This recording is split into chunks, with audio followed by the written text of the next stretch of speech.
Good Thursday night, world, and welcome to another episode of Band Dog Talk, aka Lab Talk with the Dog God, aka the Coach, aka the Elon Musk of high performance working dogs. That is me, y'all. And big salute to my brother Young Reddy. My brother Reddy is back and he's in the building, man. I hope that you are better. I figure that you are, being that you're back in the classroom. But thank you again, my brother, for letting me know that you was going to be tardy to the party. And I respect that. You know what I mean? So thank you, Reddy. Appreciate you, my brother. Cooper. Cooper. Big salute to you, Coop. What's your question, Coop? You said if someone wanted to get into dog breeding, what breed would you suggest? You know how we are as a pioneer dog man. Whatever you like. I'm not even going to suggest anything for the individual. It's all about your passion and what you want to do with your dogs, what you want to do with your program. So I don't want to sway that person neither here or there. They have to be passionate about breeding and they need to be passionate about the doggies. So that's my answer, Coop. That's my answer. Whatever they passionate about when it comes to dogs, tell them that's the dog they need to focus on. Okay, because it's not easy doing dogs and breeding dogs. You got to have the passion of the Christ like the dog God does. Okay, so salute to you, Coop. Blue Line, my brother Bill. What's good with you, Bill, man? Big salute, man. Love your program. Love your dogs, man. Love your new productions that you've been showing and telling to the world, brother. Big salute to you, Bill. Yeah, show enough. Who's the master? Show enough, man. Hey, I appreciate you, show enough. You know what I mean? You always support your boy, man. I greatly appreciate that, show enough. Much love and respect to you, my brother. That's right. Did you guys get a chance to watch my master class? I know it was 4 hours. I mean, I tried to shorten it up. I mean, if like I told y'all while I was doing the class, that's a series. Okay. That topic in that master class is a series. So I tried to consolidate as much of it as I could. And I knew a lot of the world today have a short attention span for anything. So, I tried my best to sum it up. But man, oh man, by golly, Miss Molly, okay? That's a top tier class, master class. And if you paid attention to it, and if it sparked interest and it sparked your intrigued you and it made you curious about thoroughbred horse racing and the whole system and breeding, then you would go and research it and study it yourself. And then you would put in the hours to really, dive deep into the what's, where's, and how's and why's. You know what I'm saying? But man, oh man, I know that was a superior class. If you guys missed it, please go and listen, take a listen to it, pay attention in class, take your notes. Because, man, oh, man, I gave you guys top tier information, man, for free. That's right. But before we get into what we get into, you already know what we like to do. We like to get prepared, man, like to curb the edge. So get your herbal sensations all rolled up, your backwoods, Swisher Sweets, paper planes, whatever you like, bongs, whatever you partake in, edibles, whatever you do, your soft drinks, your beverages with the hemp in it, your beverages with the THC in it. I don't know what you're doing, but get that shit ready to go. Make sure you got your brewskis cold, man, Heineken's, Coors Light, your malt liquors, all the shit that you like to drink when it comes to the hops, that hops. Okay, get your cold mugs out the freezer and crack that brewski open. And if you like your shots, man, your Jose Cuervo, you know what I mean, your Hennessy, you like to sip on some shit like some cognac and things like that, get that shit ready to go.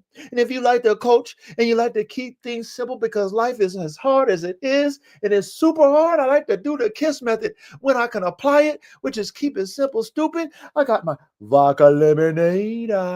Big cheers to y'all, man. Cheers to you guys. Appreciate you guys showing up to the classroom on Thursday nights to learn something. And like I said, I look forward to tapping in with you guys and talking dogs, man, breaking down dogs and talking theories and all the things that we talk You know what I mean? To elevate what we're doing in these doggies. Ah, that's right. So what I'm going to do is I'm going to put the link. Whoever's qualified, you are welcome to hit it and come and join the panel. But man, we're going to cook up tonight. This is something that I wanted to get into a while back.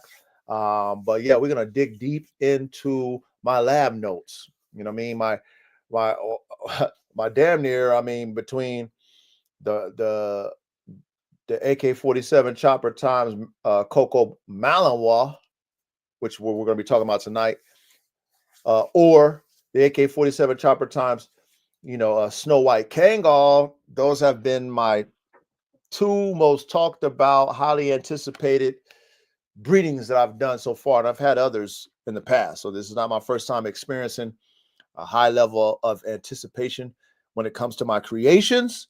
But these two cook-ups right here, oh my goodness, man. A lot of people, a lot of dog enthusiasts, man, they see the vision, man. They're excited about it as much as I am, which is pretty awesome. It's pretty awesome. So I'm going to drop the link. If you're qualified, hit that link up. But we're going to cook tonight, man. We're going to get into these lab notes. I'm going to let you guys into my brain. We also have an assistant. I have an assistant. If I'm the coach, I got an assistant coach. Okay, I have a reliable assistant coach. Okay, I got to pay her. You know what I mean? But she's reliable, and I'm going to call her a she. And her name is ChatGPT. Yeah. Man, the best hire, man. You know what I'm saying? The best hire. I pay for her monthly, and she is the best assistant. She doesn't give me no lip. She doesn't portray me. She's not trying to backbite me, stab me. And I mean, none of that stuff that humans do to you, right? You know what I mean? All she wants to do is give me the answer, right? She wants to assist the coach. So salute to ChatGPT. We're going to use her tonight, and we're going to dig deep into this thing we call Bullherder, and specifically AK47 Chopper, the XXL Pitbull freaking nature Bullherder, Malinois Bullherder, that is. All right. So let me drop that link out, and we're gonna cook. That's what I like to do. I like to cook, man. I like to cook, and I like to eat too. God is good, right? Cooking and eating is always a good combination. But we're gonna cook tonight, man. This is gonna be great, man. This is gonna be great because I know it's gonna produce greatness. I know it's gonna produce greatness. It's like one of those things you just kind of have a good feeling about. And being that we understand what hybrid vigor is, all right, we done taught the class. Well, I done taught the class 2 years ago, and we done had in our house acquisitive vision, my brother. Big salute to you. We done had our own little conversation a year ago, but the coach was at his poolside speaking about that hybrid vigor 2 years ago, even though I've been doing it since 05. But God is good because we're about to cook. We're about to cook. We're about to cook, and I'm about to show you something now. What's up, coach, man? What's good with you, ready, man? How you feeling, my brother? I'm about like 98%. Oh man, well, hey, God is good all the time, huh? Yeah. Man, what did you eat something? What happened? Yeah, I had made this beef and broccoli, but I ain't think that was it. But maybe it could have been, but not to take me out for like a week. You know what I'm saying? That Man, joint that wasn't good. I ain't have like a headache or none of that. I just had like crazy stomach, like like it was punching me in the side of my stomach, and then I had to puke profuse, and oh damn. yeah, that joint was crazy.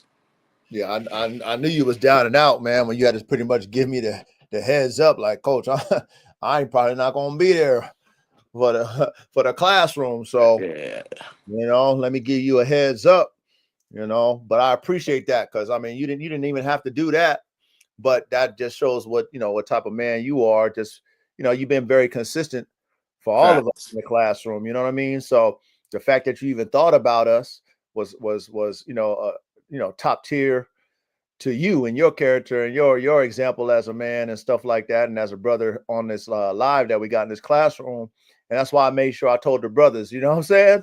Just in case Facts. they was Thanks, man. wondering, you know what I'm saying? Like, damn, where's Reddy at? You know, I had to let them know that, you know, you was down and out. So God is good that you back, brother. Thank you, man. I mean, Thanks, man. I know you had a chance to hear the master class. I mean, what'd you think of it? Yeah, that was legendary. It Thank was like you gave too many tools that you ain't have to. Like there's a lot of collectibles and gems in there. Like, you. yeah. I did. And I want to say one thing to any of you new guys who might not be familiar with my style of teaching. You guys probably know that, you know, I'm the dog god, as you see it right there, you know what I mean, on the screen, but everybody calls me the coach. You know, when it comes to me being the dog god, that's me and my relative relation to my dogs. I'm the dog god to the dogs. Okay. So that's that title. But then I'm a coach, you know, in my everyday life when it comes to how I maneuver and my example and how I like to teach and how I like to be a player on the field that coaches myself. But not only that, I'm not afraid to coach others. So at the Right. same time, I have a certain unique coaching style, right? So I want you guys to understand that when I'm passionate, you know, you're gonna hear me yell, you're gonna hear me curse, you might hear my voice crack, you know what I mean? I might say some aggressive things, but if you if you were ever an athlete, especially us young men, and even us women out, not us women, but even the women out there, okay, who are athletes, you've probably had coaches like me that was very aggressive in a tone, okay, very passionate in a speech because they really want the best. Yep. So I don't want you guys to ever take my tone as being too aggressive for you to digest. And I don't want you guys to be sensitive to my conversation. Think of it, like I said, like your football coach. You know what I mean? you know as a team, he gonna get on y'all ass, you know what I'm saying? And when he's talking X's and O's, he's gonna be passionate about the game. That's how I am about dogs. Okay, I'm very passionate. So don't take my passion as me trying to downplay any of you guys, or talk, just don't take it. Don't be sensitive to my conversation, because outside of the dogs in regular conversation, I'm cool, I'm calm, I'm collected. Like I'm a good man. You know what I'm saying? Like, I know how to temper my steel. You know what I'm saying? I'm not in my Whitney. I'm very even keel when it comes to dealing with, men or dealing with people. I don't get Whitney. You know what I'm saying? I control my Whitney. And, when I did get Whitney, the following time I got Whitney and did that shit, got out of character, the next show we had, I apologize to y'all and even to the person I got Whitney with. Right. How many men do that? Not a lot. But because I know my character, I know, I'm only human. I can get rah, rah, rah with the best of them. You know what I mean? I can get animalistic with the best of them, but I know how to temper my steel. I'm a thinking man. You know what I'm saying? It's a thinking man's game in this game of life. You got to use your brain, right? So I'm a thinking man first. I don't think with my emotions. Sometimes I do make mistakes, but I make sure I correct them. I make sure I correct my mistakes and be the man first. But I just don't ever want you guys to hear my aggressive tone when I'm passionate about these dogs. I speak about these dogs and think like, damn, man, coach too aggressive, or damn, you know what I'm saying? He not sensitive. He's insensitive, and damn, he like to cuss when he's, like, think of me like your football coach, man. Okay? Think of me like that. And be a man about it, or a woman, but just be strong about it and be like, okay, don't take how I come at y'all or in the classroom personal. Please do not do that. Okay? If we're dealing with high performance type working dogs, that's what we over here doing. This is what we over here so-called creating. We're dealing with alpha type dogs. You have to have an alpha type personality to be in this classroom. You can't be sensitive in your feelings in this classroom, because that don't play over here. We remember how we talked about the on-off switch, ready? With our dog? Yep. Same thing with us. Same thing. So I just wanted to say that, to all y'all, my brothers who don't necessarily might not know my coaching style. Man, I'm passionate, man. So, you might hear me yelling and all kind of stuff, but don't take it personal at all. Just say, man, that's coach, man. You know what I mean? That's how coach operate. That's how he do it. He's passionate. It's real shit. So just please take it like that. But cheers to y'all, man. Yeah, so how was your week, man? You ain't even get into that. Oh, I did not, man. I did not. Well, let's see. Man, I gotta say this one, man. So I have a French bulldog. He's a fluffy French bulldog, and he's like an escape artist and shit. But then when he escapes, he likes to run off my property and like run off somewhere, right? He does it. So he's escaped 3 times, and the 3 times that he's escaped, I've been able to get him, right? So he likes to break shit. He finds way to break shit, dig under shit. He's like, he's an escape artist, period. Yeah. Okay, that's what he do. He'll work something, and all of a sudden, like, what? Then he'll keep digging, and he'll find a way to get out of my property while I have fenced and shit, right? Long story short, I go out there yesterday and I look over there where he's at, and then I see this big hole in the damn kennel thing that I got. And it's a kennel, it's a little kennel setup that can hold a Frenchie, and it's been holding him for a while, but he done broke the wires and escape.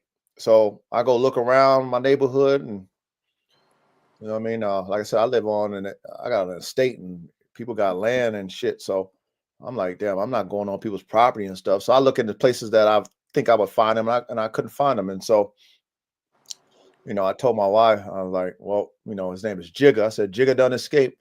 She's like, we want me to go put the little filler out in the neighborhood. I said, yeah, you can do that, but it is what it is. So even though he escaped, and even though that was a $15,000 Frenchie, I never did the fluffy Frenchie because the market's what it is, and it's like I'll just collect the semen, and I haven't collected the semen yet. I took it with a grain of salt. You know what I mean? Like, dude, I done. You know what I mean? Like, you don't have no reason to be leaving the property. Like, you got a big ass property. You don't have no reason to do all that shit. But you're gonna do that, so you act like you want to leave us and stuff like that. We take care of you, all the shit. You get to run around. You don't only mail out the Frenchies. You get to run around, and every time you go run off to somewhere else, somebody else's property. You know what I'm saying? Any of my other dogs, they just be on the property. They're not trying to run out and take off and leave the property. So I charge it to the game, man. So that was, like mentally, it was like you could tell, or I could tell, like, I'm like, fuck them. You know what I'm saying? Like, 15 grand, but you know what? If you want to keep doing that, destroying shit, finding ways to MacGyver stuff, and then not only that, you got plenty of land. Like, why you running off? Like, you don't even need to do that. Yeah, you could have been hanging out, go fuck with the bitches over there. So much shit you can get into on our property, but you want to go and escape. You want to dig underneath fences and escape, and then be somewhere else. So it's like, I wrote them off. I wrote them off in my mind. Like, you know what? I'm not going to chase you, man. I done chased you 3 times. You know what I'm saying? So I just took the L and accepted it. I took the L and accepted it, man. So he ain't do them dogs even know to come back? You should. You've been living here your whole fucking life. You should. You know what you get fed. Yeah, because them joints be like bugged out. The one I got, I guess it's her personality, because she's already out here and all that, but she don't run off for none of that shit. None of my dogs run off. Ready? If they get out, they're over there trying to, they're trying to fuck with the other dogs. Yeah. You know what I'm saying? They're not trying to leave the property. I got 6.5 acres, man. They're not trying to leave the property.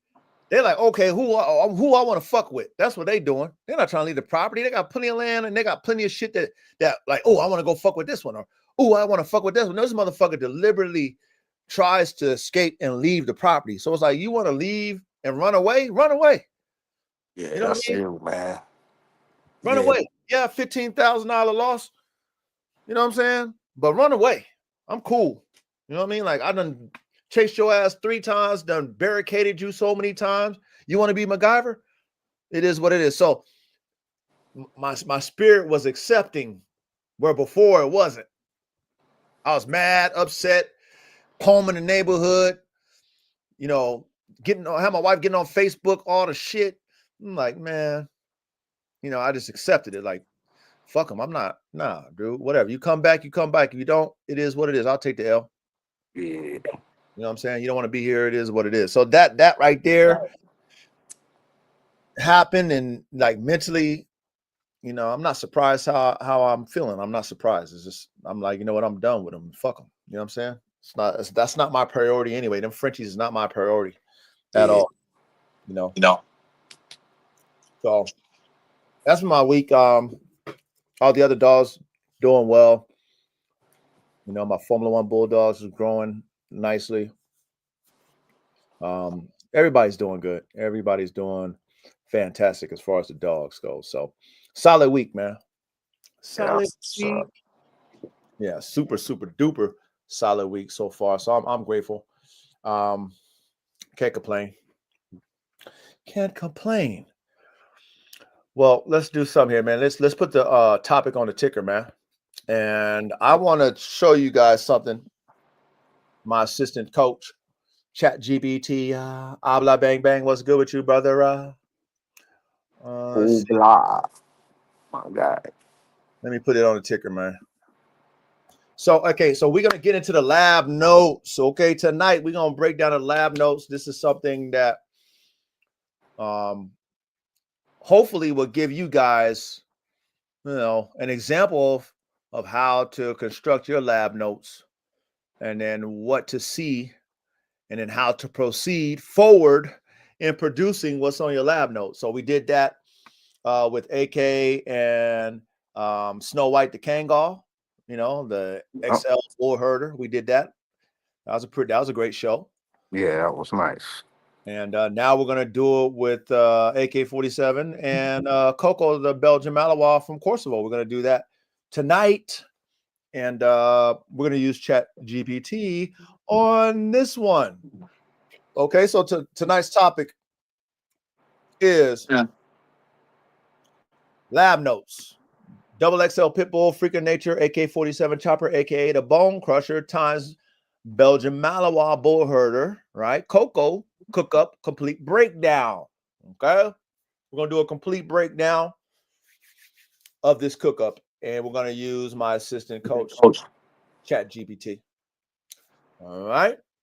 So before we do this, I want to show you AK again, and I'm going to show you CoCo so you guys can see. And then we're going to get into, you know, the lab and cook. And like I said, Reddy, I want you also to, give your feedback, anything that you can add. Right. And feel free to jump in there and do that. Chat, if you guys got anything to say about it, feel free to add, your 2 cents in there, 3 cents, 4 cents as well. All right. So let me go ahead and share my screen real quick. Hold on. All right. You see that? Ready? Yep. Okay, cool. Let me see. Now, I showed you guys a little clip of AK, and it didn't have no sound. When I watched it, it didn't have any sound because I wanted you guys to hear the sound coming from AK's bite, like how loud it is. It's like how an alligator, you know how the alligator mouth when it clamps, Yep. it makes that fucking like a gunshot sound and shit. It's pow, right? Because that bite force coming down. Yep. AK, he has that bite force coming down. You know what I'm saying? And then of course he's got the jaws to put the pressure down. You know what I mean? That bite force, but he has the that clamp power is fast and hard, and it makes a fucking gunshot sound. So I want you guys to hear that. All right, and then we're gonna, I'm gonna show you AK, I'm gonna show you CoCo, and then we're gonna get into the ChatGPT. All right, so hold on. Now, you hear that, Eddie? Yep. All right. So here, right here, this is what we watched last time. Can you hear it? Can you hear it already? Yeah. Okay. Damn. Nah, that do sound like a shot. Listen to his bite. Yeah, that's crazy.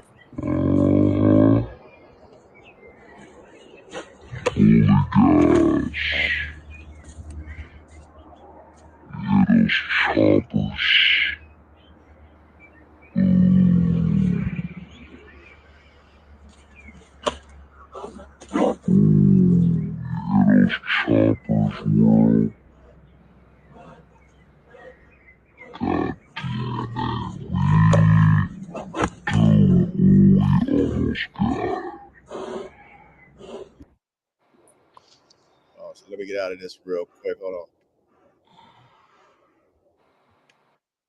Get out of this or what?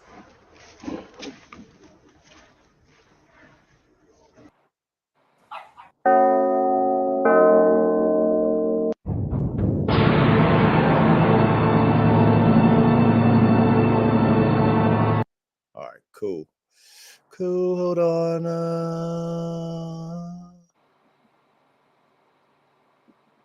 All right, cool. All right, so I just wanted y'all to hear the sound, right, of AK's fucking jaws. All right. Now, I just did this post, right? And then I asked, I asked the world, man, I said, do you think that my F1 breeding between XXL Pitbull Freaking Nature, AK47 Chopper, aka the Bone Crusher, times my Belgian Malinois from Kosovo CoCo will produce hybrid vigor, right? And produce the ultimate personal and property protection dog, right? And of course, everybody, said what they said or whatever. But this is what we're going to get into tonight. We're going to get into the cook-up. We're going to go in depth. We're going to see if it makes sense. Is it something that should produce better? Will it be the ultimate personal and property protection dog? Like how does it compare to, just a Malinois stock? And then let's say a regular pit bull stock, even though we know AK is not regular. He's a freaking nature, XXL Pitbull freaking nature. So he ain't no regular. But will give us an idea of a stock pit bull type and then a stock Malinois, and then combining the two, right? Which what they would call a Bullherder, right? And I don't know, you guys in the chat, you guys might not have heard of that term, Bullherder. You guys might not have heard of that. It is not a breed, okay? Just understand that. It is not a breed. It's just a term where you take a bull breed and a herding breed. And I like to simplify it even further because us dog men who think outside the box to create the circle, I don't want to limit it to just a dog that herds animals. So I made it a shepherd dog, whether it's a livestock guardian shepherd dog or a herding dog or any bull breed, okay? Even any bull type. And I like my boys overseas. I got to give them a shout out. Them boys over there in Europe, okay? I got a partner that I met via the internet overseas. He got a dope ass program, Alpha Kennels, and he's doing a Kangar with a presser. I know, is it a presser? Yeah, it's a presser. I think he's doing a Kangar with a presser. Yeah, Okay, it's crazy. which is dope. So that is kind of bullish type. So anything that you want to add in that bull category that is a bull type, bully type, bulldog type, you can add in there. Anything you want to add into the herder side, whether the shepherd type, you can add that, okay? Because we want, I want us to create. I want y'all to be artists. It doesn't have to be just a American Pit Bull Terrier and a Malinois, or an American Pit Bull Terrier and a Dutch Shepherd. You know what I'm saying? Or German Shepherd. I don't want us to think like that. Whatever your Your imagination tells you that you can produce and make better doing the hybrid thing, hybrid vigor, doing the hybrid thing, F1, do it. Now, this is mine, right? This is mine that I'm showing you right now. Okay. Now, you see CoCo, the Malinois right there, the Malinois bitch. Yep. Okay.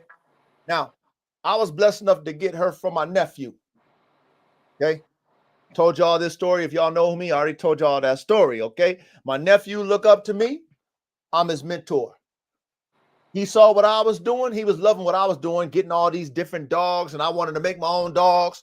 And he came up on some bread, and he was like starting his program. So he got all kind of shit. You know what I mean? Got all kind of just dope. I mean, he was trying to get the Chinese red dog, all the shit. He was trying to get it all. Okay. He had a yak terrier. He had a black Malinois at one time. He had all kind of shit. So he got CoCo. Okay, because he was going to do all kind of shit with his stuff. You know what I'm saying? So happened that the place he was living at, because he was renting at the time, you know, he couldn't afford to be in there. You know, life happens, and he had to get rid of some of his dogs. He had a Connie Corso. He had all kind of shit, man. I mean, he took a big L. Damn. Took a big L. He took a big L, man.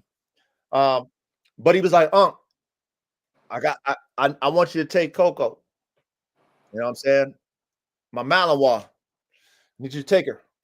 I'm like, well, what? I mean, shit. What you want me to do with her? Because this is before I was even going to do the Bullherder. He's like, take her to Shaka. That's what he said. Because that's what he wanted to do. He was already thinking Bullherder before I even caught on to what he was even talking about. Because you know he liked creating dogs too. That's what I inspired him with what I was doing with my program. But he had his own thoughts and ideas and visions. That's what I like about what we are over here as the Dogman supercomputer, right? Yep. The high performance Dogman engineers. All of us have ideas. All of us has dreams and visions and all the shit. So you might come up with something that I might not be even thinking of. But then when you bring it up to me, I'm like, yo, that's cool.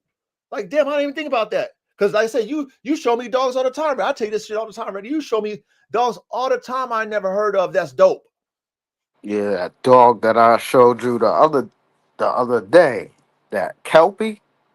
Yeah, that Kelpie's dope. Yeah. Australian Kelpie. Yep. Yeah, they don't know about that. A lot of people don't really know about them like that. But see, People do though. ready. But you got to have a mind like us. Us here, gentlemen and ladies, where we're dog connoisseurs. We just don't take one dog that we know and just think that that's the only dog that's superior. We don't do that. Because when you have a palette of dog, you got a Dogman palette, and you've experienced different breeds, you study different breeds, you get blown away when you have a dog that you know you ain't never owned in your life, but then you own it and you see how more superior it is over the dogs that you have on your yard. You be blown away when you seen that shit, like in real life. Like you get a whole different breed you never had before. Like for example, my Kangal. Her demeanor is, I told y'all this. Her demeanor is so sweet and chill. They're chill. But let that bitch fucking hear something. I told y'all this shit. Let that bitch hear something that's outside of the pack or outside of the yard. And it's like a lion roar. The bark.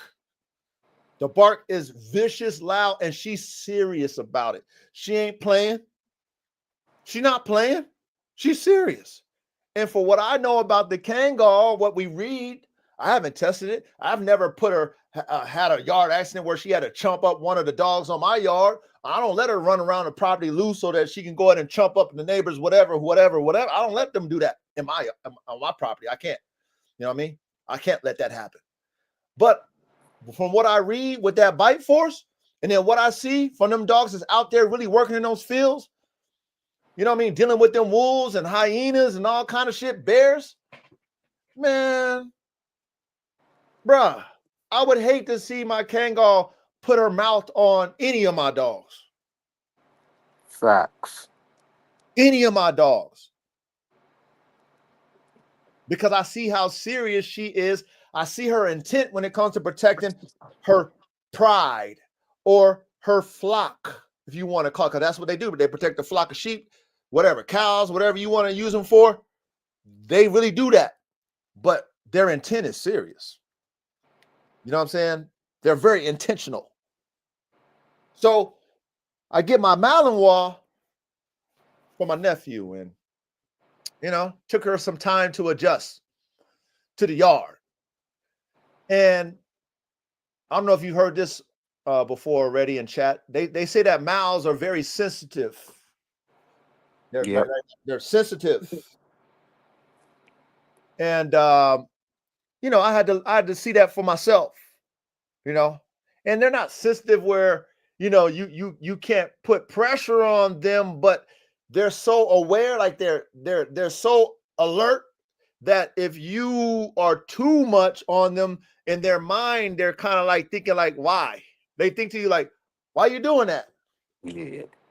Then they're very apprehensive when they don't understand why, because they're really trying to think about why you might be too aggressive or why you might have, been too rough on them in a correction. Where a bull breed, they don't, like my boy Shaka, he don't feel not one lick of pain. There's nothing you can do that make that dog feel anything. He don't feel it. Matter of fact, he get excited when you correct him. You know what I'm saying?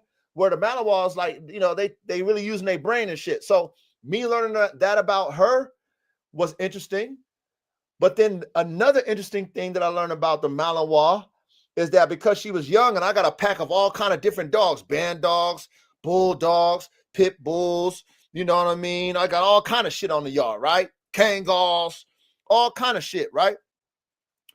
All that competitive energy on my yard, she adapted to it. And then she thought she was one of them bulldogs. And then she was doing things that was blowing my mind. Like they talk about the Malinois bite force.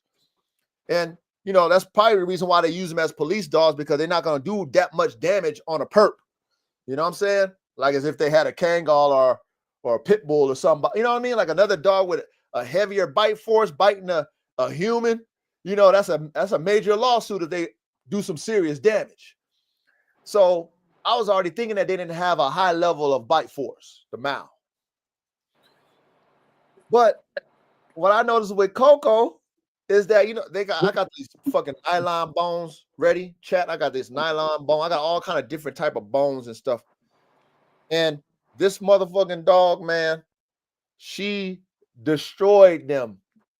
And I've had this one thick ass, I don't know what kind of bone it is, but it's like it's plastic, but it's like a heavy duty type plastic bone. Like, and none of my dogs could ever break it.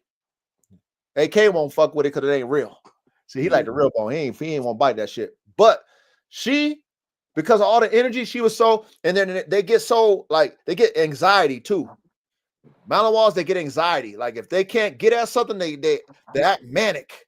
Like they, you know what I mean? It's like they're real manic in their energy, right? It's like the intensity is just to the max. So she would take that damn bone and she will push it through the kennel bars, because I got the jailhouse type kennel bars, and she'll push her mouth through it because she can fit her mouth between the bars, and she'll have the bone like touching the bars, and that bitch will just keep working that motherfucker, working it nonstop, working until she fucking broken in half.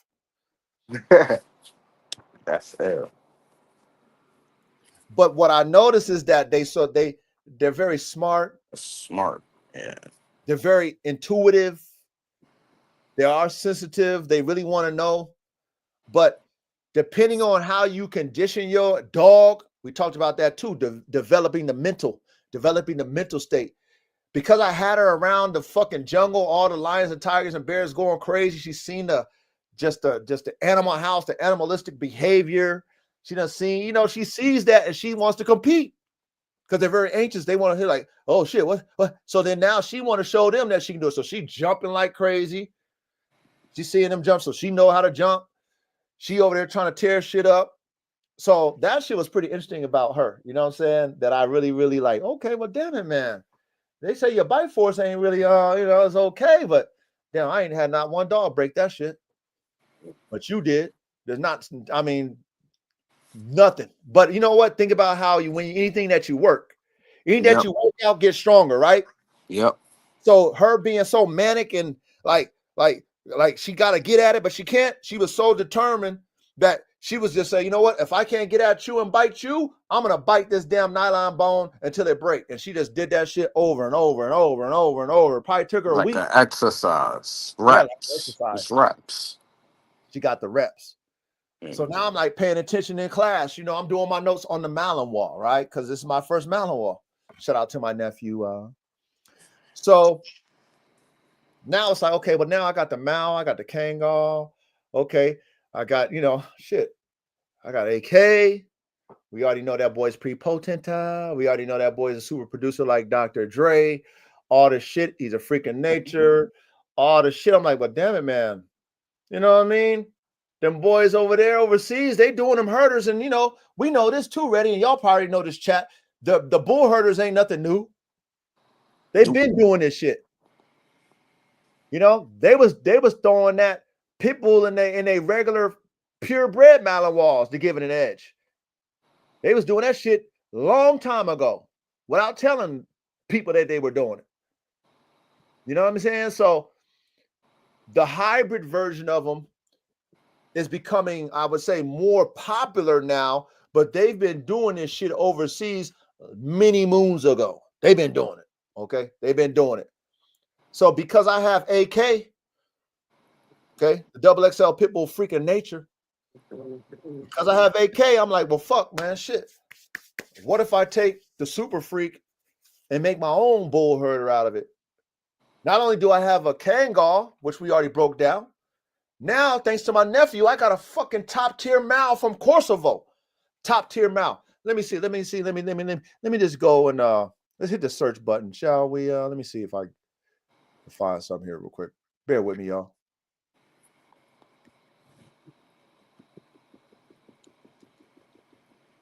Okay, so this is where CoCo come from. Okay, Van der Gashi. All right, sports. High quality, high quality of miles with strong bloodlines and excellent template. For reservation and contact, DM, blah, blah, blah. So anyway, this is where my nephew got this bitch from. All right. So you just go scroll down. This guy sell to everybody. Military. He do it all. Okay. He do it all. He got a program, been doing it for many moons, deals with top tier genetics, you know, serious about his shit, sells out every goddamn litter. Every litter gets sold out. He's worldwide. Dogs right there. Yeah, he sold out with his shit. He sold out with his shit. Okay, y'all want a Malinois? You got a couple of dollars to spend. They ain't cheap now. They're not cheap. But if you want a quality Malinois, go do your research, man. Go check him out. Hit him up. You know what I'm saying? He don't give no discount, so don't ask. And if you want something, he'll get it to you, okay? I mean, shit, he got all kind of variances and shit. He got all the variances. He really, I mean, he do it. He do all the work. He got all the titles. So for me, tapping in to this guy, shout out to my nephew, I'm knowing I'm fucking with top tier genetics. Mm-hmm. I don't need to. Me personally, I don't need to do all the work that he's already done for his bloodline because I'm trying to produce something different. As long as his genetics is in the dog, I'm betting on AK to do the rest for me. That's what I'm betting on for me. I'm betting on AK to be the super producer that he is and prepotentness that he got in his DNA to produce me another freak of nature with a Malinois. So this is where they, you know, CoCo come from.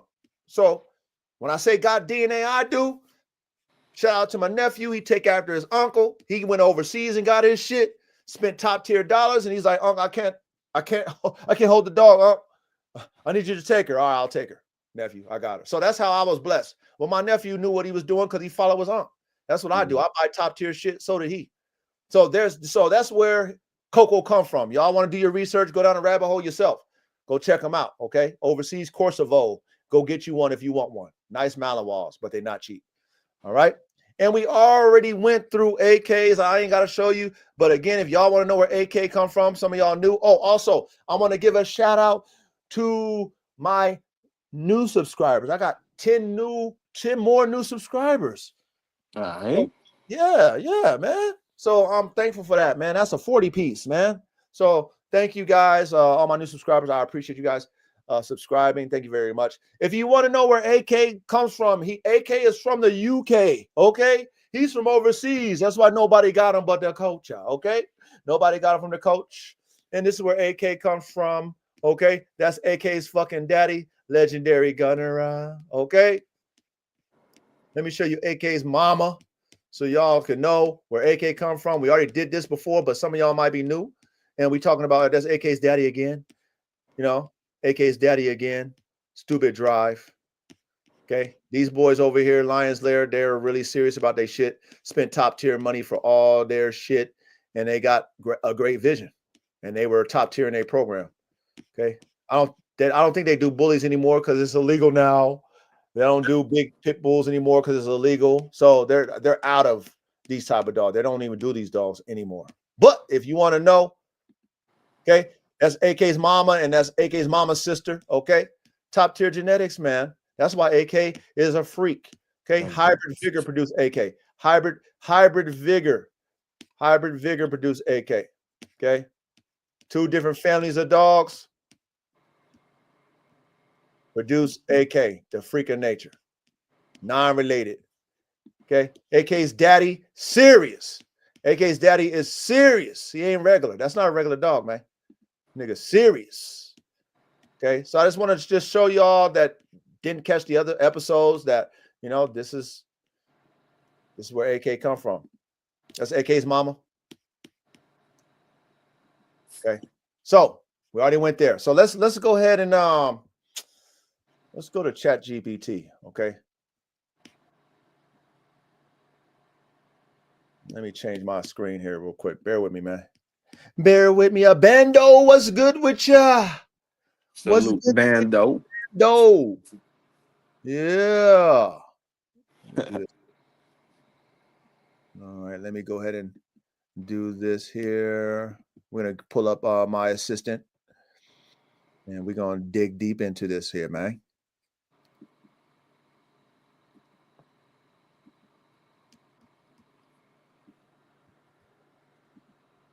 All right. Oh, we got it. All right. So I asked my assistant coach, ChatGPT, a question, right? And I want us to understand this question because when it comes to hybrid vigor, you know, there's a lot of theories, right? A lot of theories, and shout out to my brother K, our brother K, man. You know, he was telling us about the purebred to the purebred dogs, right? So if you take a purebred to a purebred that are not related, but they're of the same breed, you get a better chance of hybrid vigor, right?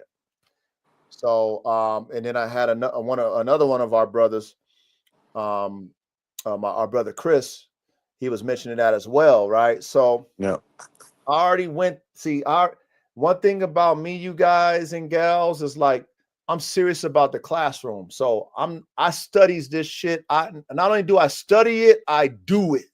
Okay, and I've done it past tense. I've already done experiments. I've done all kind of different crosses, and I've seen vigor, right?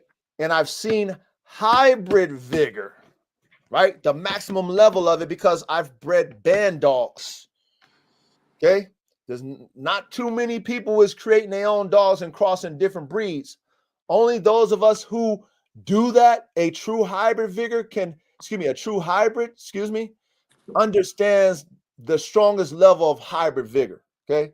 So yes, you can get a level of hybrid vigor taking a purebred to a purebred that's not related and crossing them. Yes, there's a level, but there is strength levels to hybrid vigor. So I want to show you guys this, okay, so that we can all comprehend. And I don't want us to ever think in a box, because if we think in a box, we'll never create the circle. Does that make sense? Ready? Yep. Thank you. And I need you guys to pay attention in my classroom because I'm teaching you guys what I do. So now that I have a fucking assistant that's smarter than all of us, you got to ask it the right questions, though. If you ask it dumb questions and basic questions, it's going to give you a basic answer.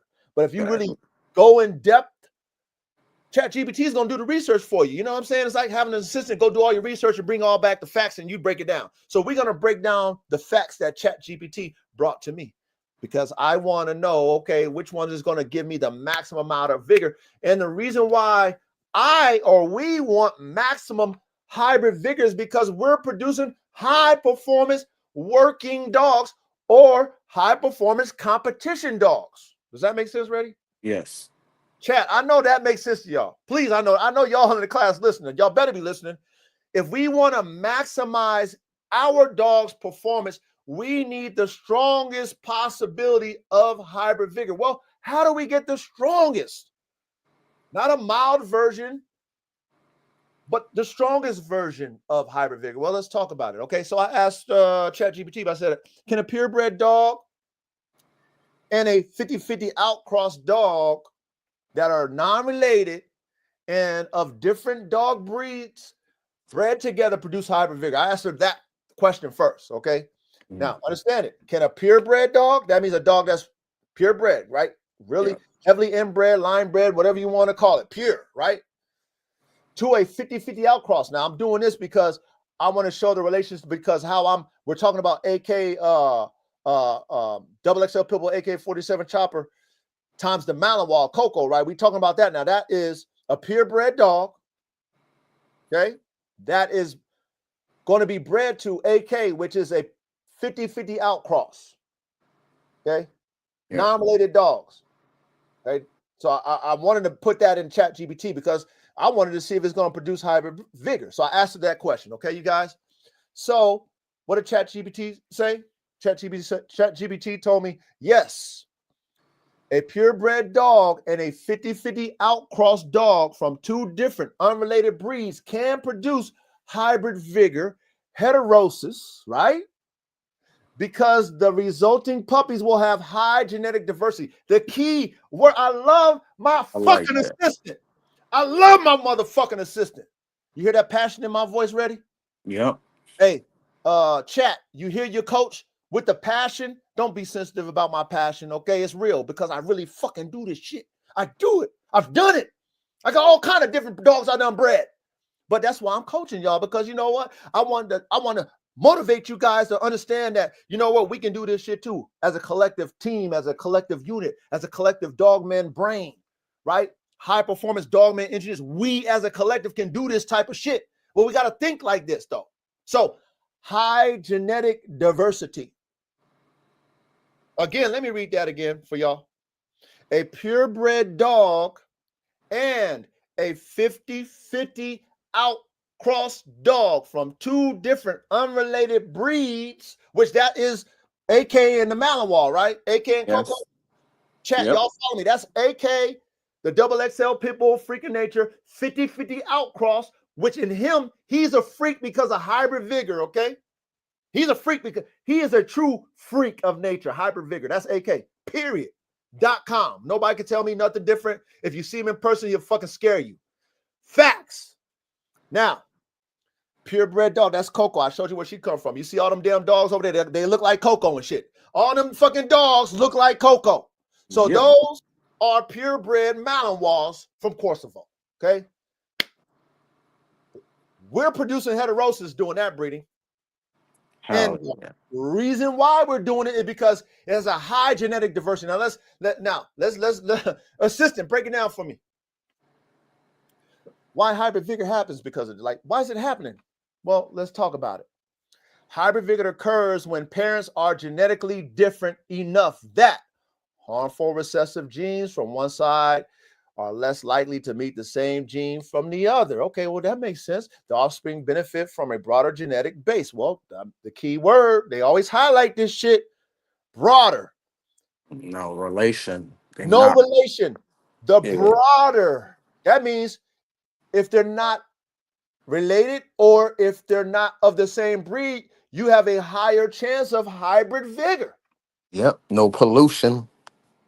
It's pure. Pure. Okay, great. I love that. I love that.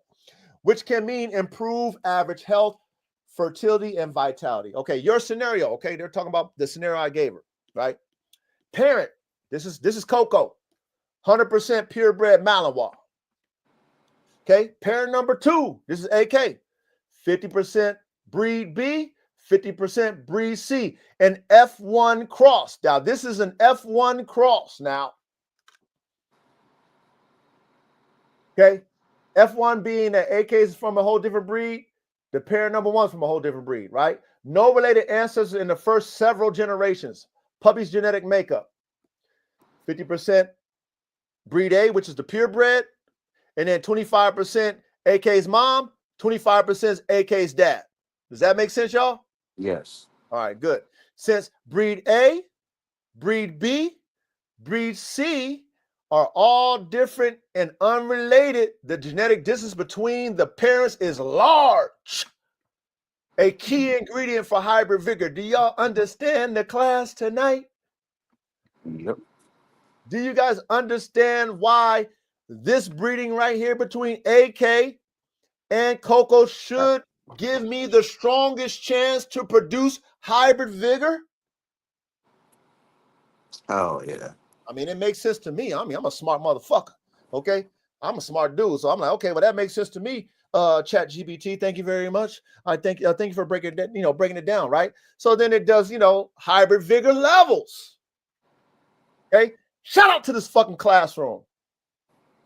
Shout out to the classroom, because this is how you're going to comprehend when you really cooking your shit up. That's why this is lab notes. When I always tell y'all, take y'all notes. This is me taking my notes and then putting my notes into Chat GPT. So I ain't got to freestyle shit and do all the hard work. I ain't got to no more. I can just put my fucking thoughts in for Chat GPT and it pops it up. Then I can break down what it pops up and it breaks it down some more. And like, oh shit, I didn't even think about that. So yeah, let's keep it going. Hyper vigor level. Breeding type, purebred A to purebred B, unrelated breeds, strong, maximum F1 effect. Hybrid vigor expected strong. So it's telling you that. Okay. Now, purebred A to 50-50 breed B and C, moderate strong. Okay. Same breed, purebred, same breed, low and none. Now, things to keep in mind. It's not a guarantee hybrid vigor improves average health and robustness, but both parents must be healthy and well structured. Okay, we know that. Effective is strongest in the first generation. If the puppies are later bred together or back crossed to closely, heterosis will fade. Okay, so y'all, please understand this. Those of you who, once y'all do y'all F1s, right, for the maximum level of heterosis, as soon as you start line breeding, you start losing it. Yep. So don't expect to get heterosis when you line breed. Expect to lose it when you line breed, because it says it right here. Effect is strongest in the first generation. That's why when we was breaking down the racehorses, and you know how the genetic pool is so like condensed in racehorses, because they control the genetic pool and they control what they're going to introduce as far as new blood, right? Their outcrosses is based off of anything that's after the 5 generations. 5 generations and back is is an outcross. Okay, anything the first 5 generations, within that first, let's say 1 through 4 generations, is considered line breeding, depending on how close it is. Okay, yeah. Because their genetic pool is controlled.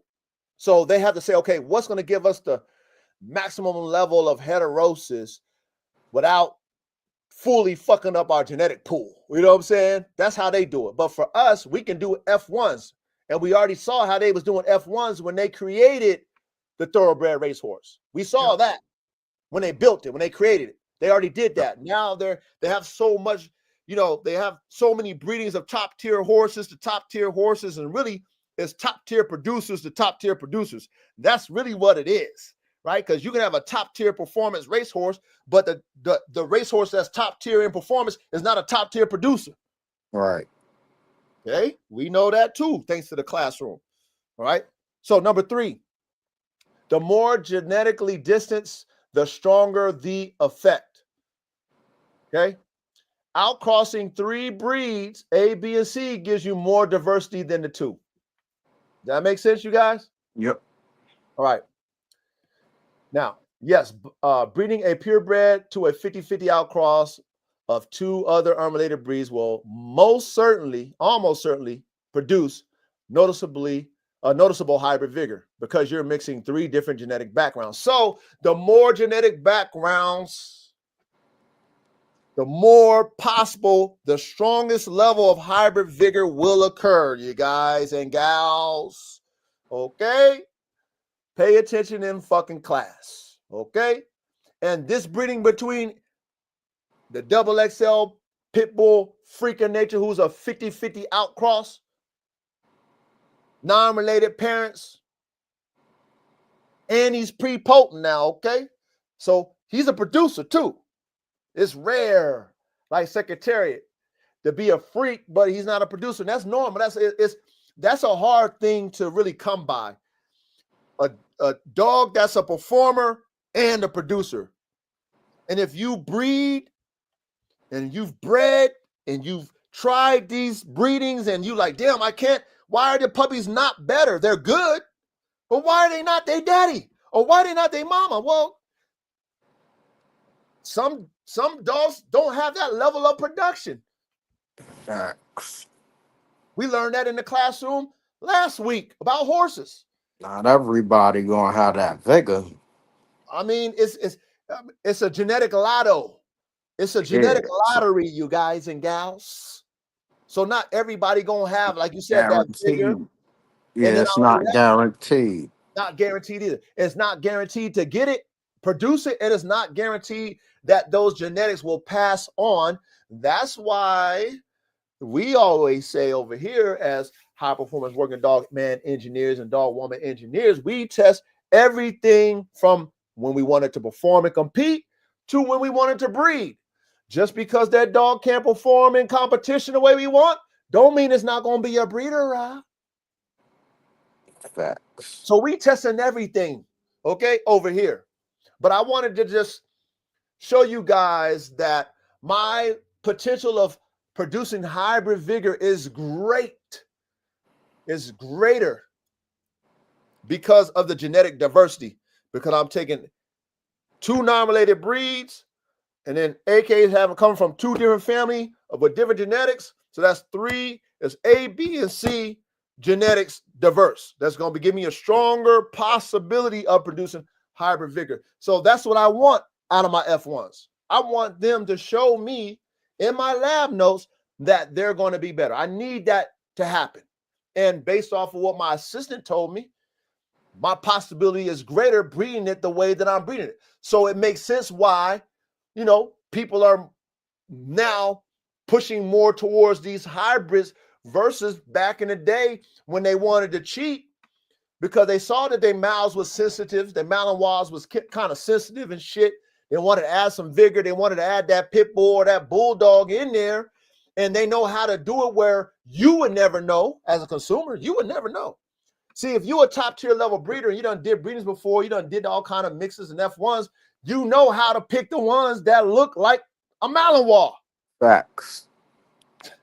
See, that's one thing that people who don't do breedings like we do, all of us who might do breedings like what we're talking about, F1s, and have other breeds and never mixed breeds and shit like that, they've never had a whole litter where you get a damn puppy. Let's say, if, like I said, we do it a pit bull and a Malinois, and then you get a puppy that look more like the pit bull. Like, well, shit, damn it. Then you get a puppy that look more like the Malinois, and you can't even tell the difference, but you know that there's a 50-50 cross. Yeah. So if I'm looking at a phenotype of a puppy and I want to deceive my consumer, I'm going to take that fucking sauce I added up in there, and then that 50-50 outcross, hopefully I got that hybrid vigor, and then I'm going to throw it in my fucking regular lines, and you will never know I added that pit bull in that bitch. Right. But I do. And then if it worked, I know that I produce hybrid vigor and they should be performing better than the mom and dad combined. They should be. You should be like, Yep. damn it, I got it. Now let me infuse this in my shit and correct the stuff that I didn't like in my purebred shit. Okay. So knowing this, understanding this, I'm like, okay, well, cool. Okay, shit, I get it. I get it. Thanks, assistant. All right, so let me see. Let me see. I asked the question. Okay, what method of breeding produces the strongest? Best chance to produce hybrid vigor, 2 purebred dogs. Okay. Okay, so then I asked it specifically, but I just asked it like which method produces, okay, the higher level of hybrid vigor. Okay. You taking 2 purebred dogs, which we kind of talked about, but I asked it to be more specific. Okay. So 2 purebred dogs that's unrelated together, right? Or, okay, 2 non-purebred mixed dogs of different breeds bred together. So I asked it which one produces the strongest level of hybrid vigor, 2 purebreds, non-related, or 2 non-purebred mixed breeds bred together, right? Now, it says if the goal is maximum hybrid vigor, the second option, breeding 2 non-purebred mixed dogs of different breeds, will almost always produce stronger hybrid vigor than breeding 2 unrelated purebred same breed. Exactly. If I, which I am a high performance competition dog breeder and I want to compete, which one am I doing? Ready? Which one are you doing if you want to create the most superior athlete? Which one are you doing? Different breeds. I'm putting the male in there. I mean, I mean, yeah, that's what I would be doing. That's exactly what I'm doing. I'm putting the male in AK. That's what I'm doing because I'm going to produce a stronger level of a freak. Because if AK was produced by his parents and he's a freak, just like how we thought about, like, damn, what would that look like with AK, a fucking like perfect blend of AK and a Kangol? Like that shit would be crazy. Hell yeah.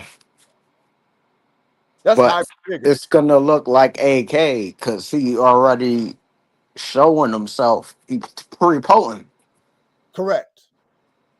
But on the Kangol body with, and it's gonna be brolic like him with his bone and all that shit. It's all gonna be infused, but it's gonna look like him. And then the performance is going to be just through the roof. Hell yeah.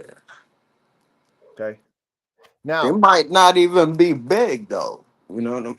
but see, they don't see with the hybrid vigor play, it doesn't really, for me, ladies and gentlemen, the size of the dog is not what I'm looking for. I'm looking for performance. Okay. Me in my lab, I want performance. That's what I'm looking for. So I'm looking for the breathing. I'm looking for the stamina. I'm looking for the smarts. I'm looking for the bite force. I'm looking for the awareness. I'm looking for the on-off switch. And then I'm measuring it to the parents, the agility. So if, like, for example, I got the Malinois, she's sensitive. She's like, like really like wondering, like, what am I, did I do anything wrong? But then I infuse AK in her, and then I test those puppies, and then I notice that these puppies aren't as sensitive. I'm like, well, shit, I done check one off my list. Nah, that's true. It Okay, can be sensitive and shit. I done check one off my list, but see, that's how my list is. My list is everything performance based. I'm looking at the actual phenotype is last for me. I want the phenotype to look more of an AK hybrid. That's my preference. But the performance is my ultimate goal. Them shits is gonna be jumping out the gym. They're gonna be doing so much shit, bro. I mean, according to the lab notes. We already know it's not guaranteed. We know that, but I That's want what's just gonna. It's like it's gonna be a giant AK CoCo, giant CoCos shit out there. with some serious bone crushing, like with the bone Like crushing. that superior jaw crush, bone crushing shit. Because Check it. it's gonna be more than that 198, whatever they gave that shit. It's gonna be well above that anyway. Yes. I mean, at least that's what it's saying in the notes. Okay. We don't ever know, ladies and gentlemen of the classroom, if it will work, because it's not guaranteed. Okay. But based off my notes, the possibility is great if I breed it this type of way. And then I'm dealing with my main focal point, which makes these bull herders top tier, right? Which makes these bull herders top tier. I'm breeding off of AK and I'm betting on his prepotency. I want him to dominate the litter. Now, CoCo might be prepotent too. That's even better, because now I get two dogs dominating they gene pool, and on, whatever. If I get, if I get, 50, 49, or what I mean? Like, whatever. If I get 51, whatever I get, right? I'm cool with that. You see what I'm saying? But at the same time, it's like me knowing AK is gonna fucking dominate anything that he put his semen in. That's all. That's what I'm hoping for. Dominate the shit. Give me whatever you want to give me on the mouse side, but make it more AK. For me, that's what I want to see in my lab. Okay. Whatever you give AK that you add to AK with the Mal, that's what I fucking want. Okay. I don't want the Mal to dominate AK. I don't want that. I want an AK Malinois, if that makes sense. Yeah. Okay. And with AK being prepotent, that's what I should get. That's what I should get. Okay. Hopefully. Now watch this. It says why, right? It says why purebred times purebred, same breed, unrelated lines, right? Breaks it down. It says even if the dogs come from different families and have no familiar genetics within a few generations, they're still from the same breed gene pool. Uh-oh. It's still family. Uh-oh. Did you guys hear that in the classroom? Because it's all about genetic diversity. If you want to create freaks, you got to have genetic diversity to create the explosion. That's what they was going through in the last classroom when it came to thoroughbred racehorses. They were doing that. And because they were all related still, they all came from the same foundation. When they was bottlenecking in their genetics, that means they weren't getting better. They were so protective of the gene pool and was breeding so tight with top tier genetics or whatever they called it. They eventually got bottlenecked because it was all related.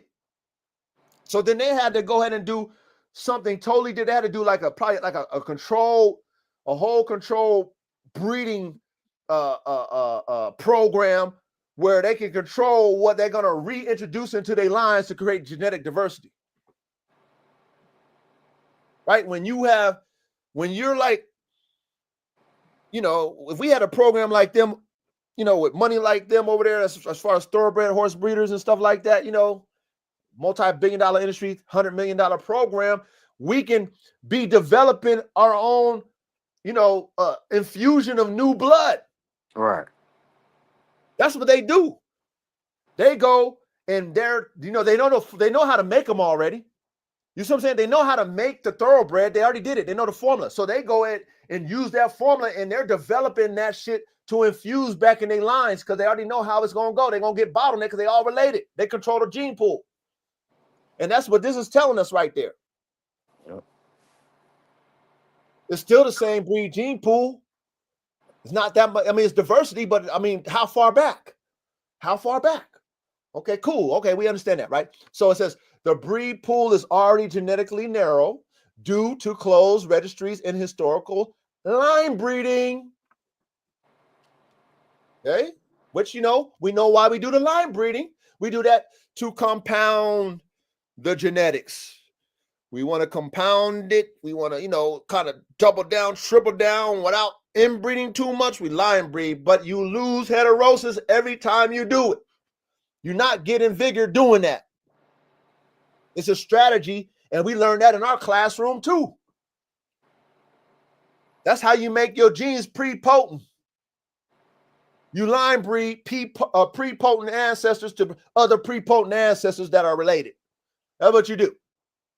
Now, you can get some heterosis if they're truly unrelated in the extended pedigree, but it will be modest compared to crossbreeds. You see what that is, chat? You see what that is, ready? It said modest. Yep. Modest. You want top tier performers, you need a pure, raw, unrelated outcross. You need it. And you won't know how like magical it is, how real it is, unless you do it. And if you've done it, you'll be a believer. You'll be a believer.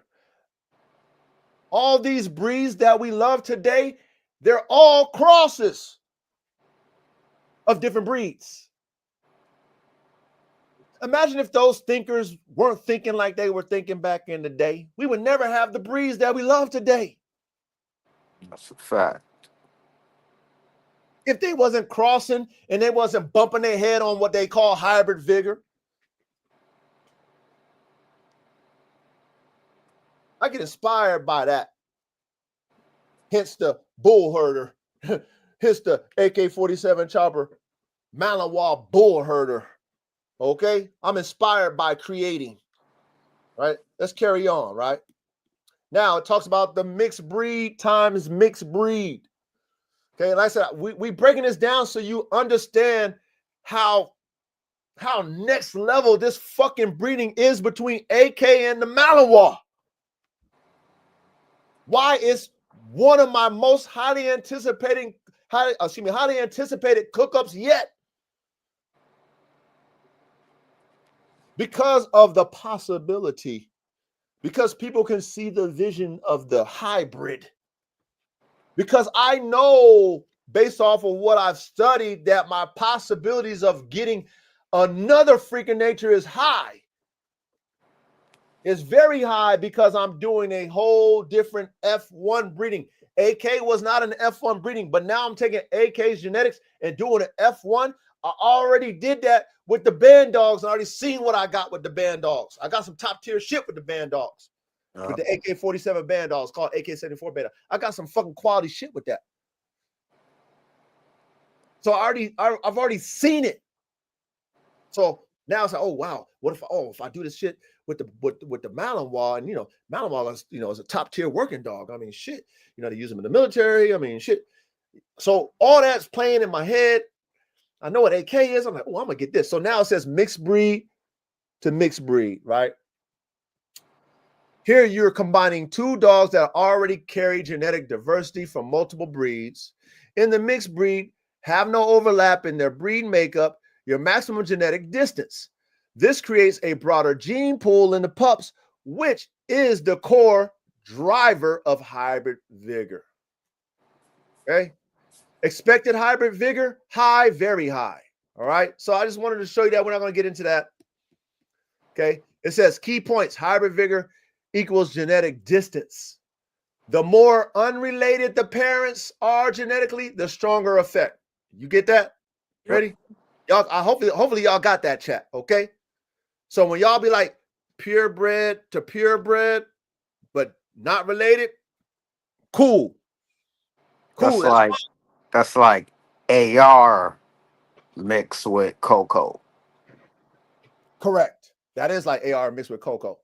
Oh yeah, exactly. That's gonna be that'll be crazy vigor. That'd be dumb diddy crazy.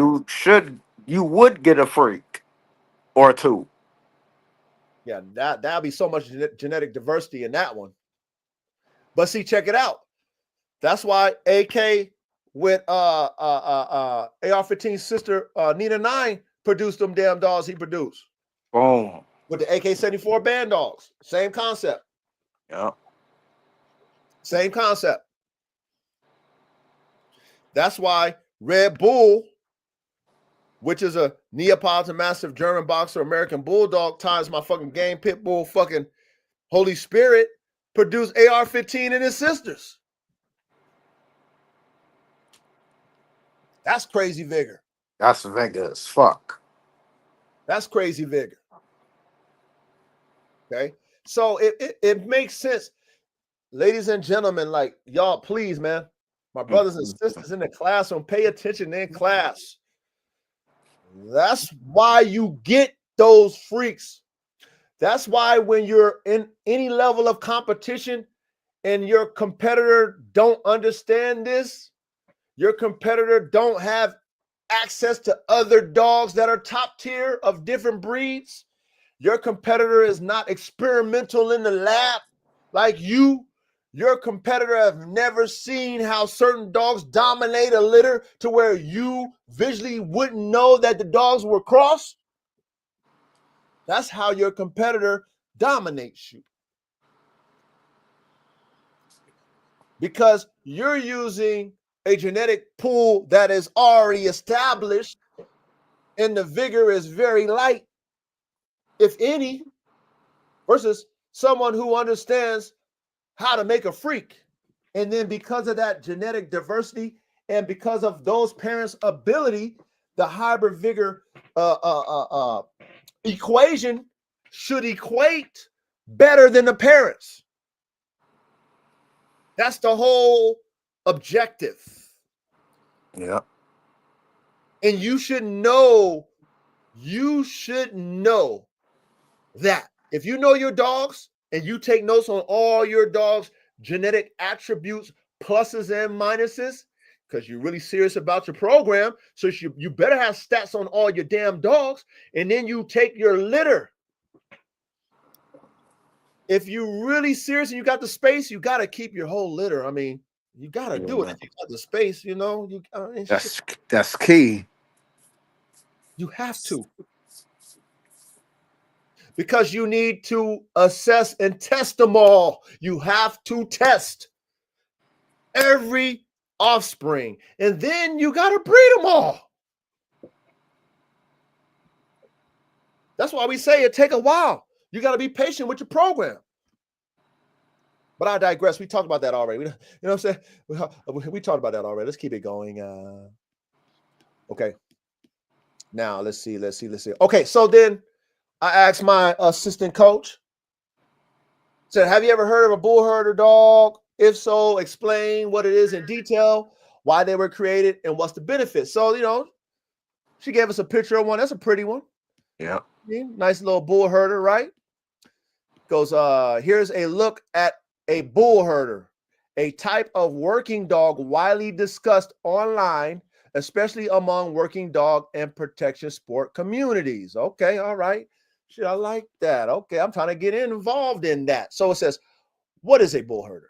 A bullherder isn't a recognized dog breed, but a hybrid, typically a cross between a bull type breed, like an American Pit Bull Terrier or an American Bulldog, and a herding type breed, often a Belgian Malinois, German Shepherd, Dutch Shepherd.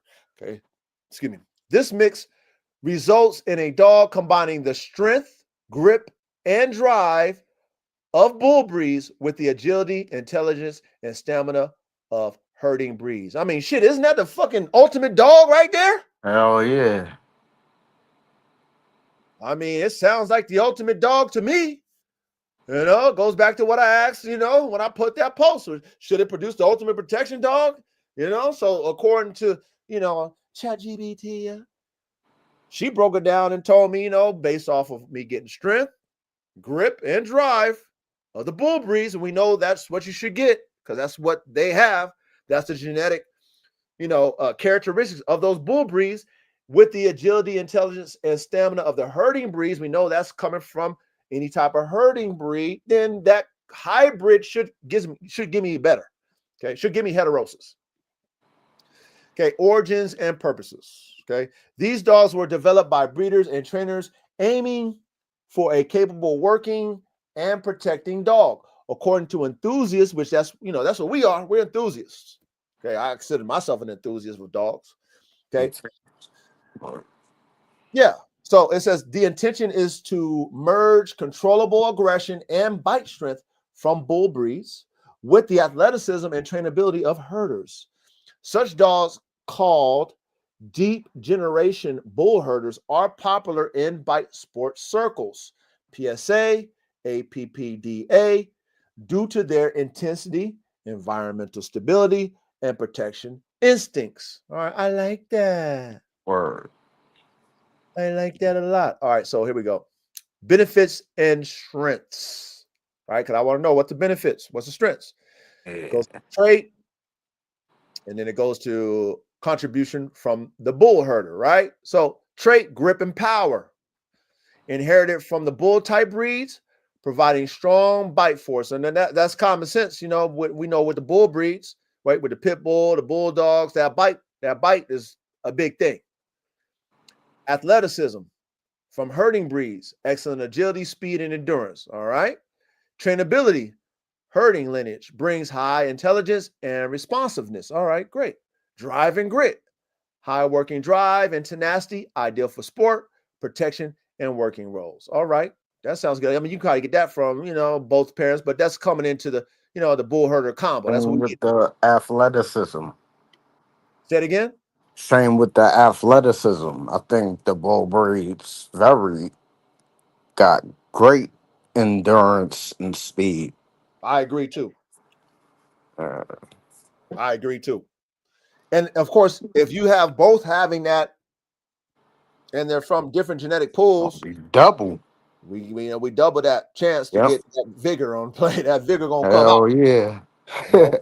So that's what we're hoping for. And then it says versatility, right? Versatility is the big thing, right? Effective in protection, working dog sports, and obedience tasks. Okay. Now it says summary. A bull herder is a deliberate hybrid, okay, combining powerful bull breeds with agile herding breeds, designed for working dog sports, protection roles. They offer a potent mix of strength, athleticism, and intelligence. Potent. I like that one. Okay, because I need my shit to work. I need it to work. I need those genetics to be, I need that season to really kick. I need that spice. And of course, the summary, it says that it should give me a potent mix. Okay. Yep. So let me see. Which dog is an all-around better? Okay, so then I asked it, which dog is an all-around better performance working dog? The American Pit Bull Terrier, Belgian Malinois, or the Bullherder, right? So it just breaks down the American Pit Bull Terrier strengths, right? Incredible gameness, mental toughness, okay, to keep working under extreme stress or fatigue, okay, grip strength, okay, and determination unmatched in most breeds. We know that. Very high drive, very high pain tolerance. We know that. Yeah. Okay, agile and athletic for his size. We know that.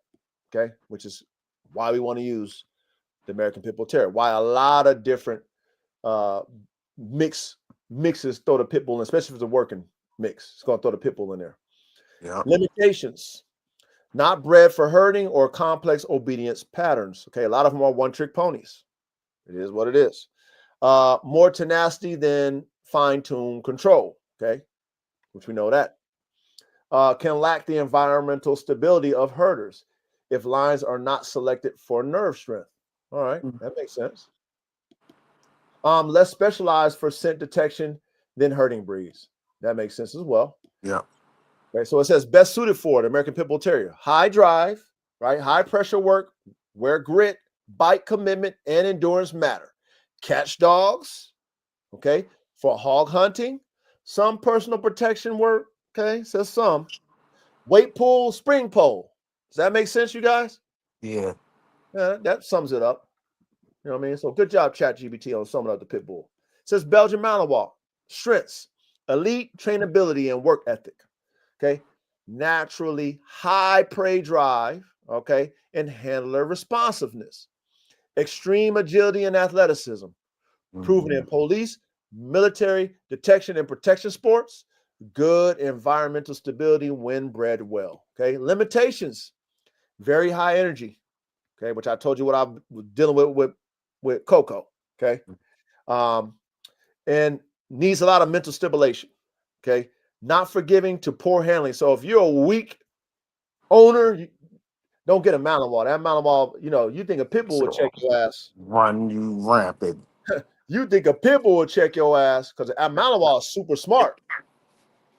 Okay. Malinois is looking at you. You see the ears. One thing that's cool about the Malinois, you see their ears, the ears stick up. You could tell they thinking when they look at you, their ears be like moving like antennas and shit. So they're definitely watching you and seeing if you're a weak handler, they're gonna run amok on your ass. Hell yeah. Okay? Period. Less bite, crush power than the bull breeds. Okay, but of course, that's why we want to add AK the bone crusher in there. Right?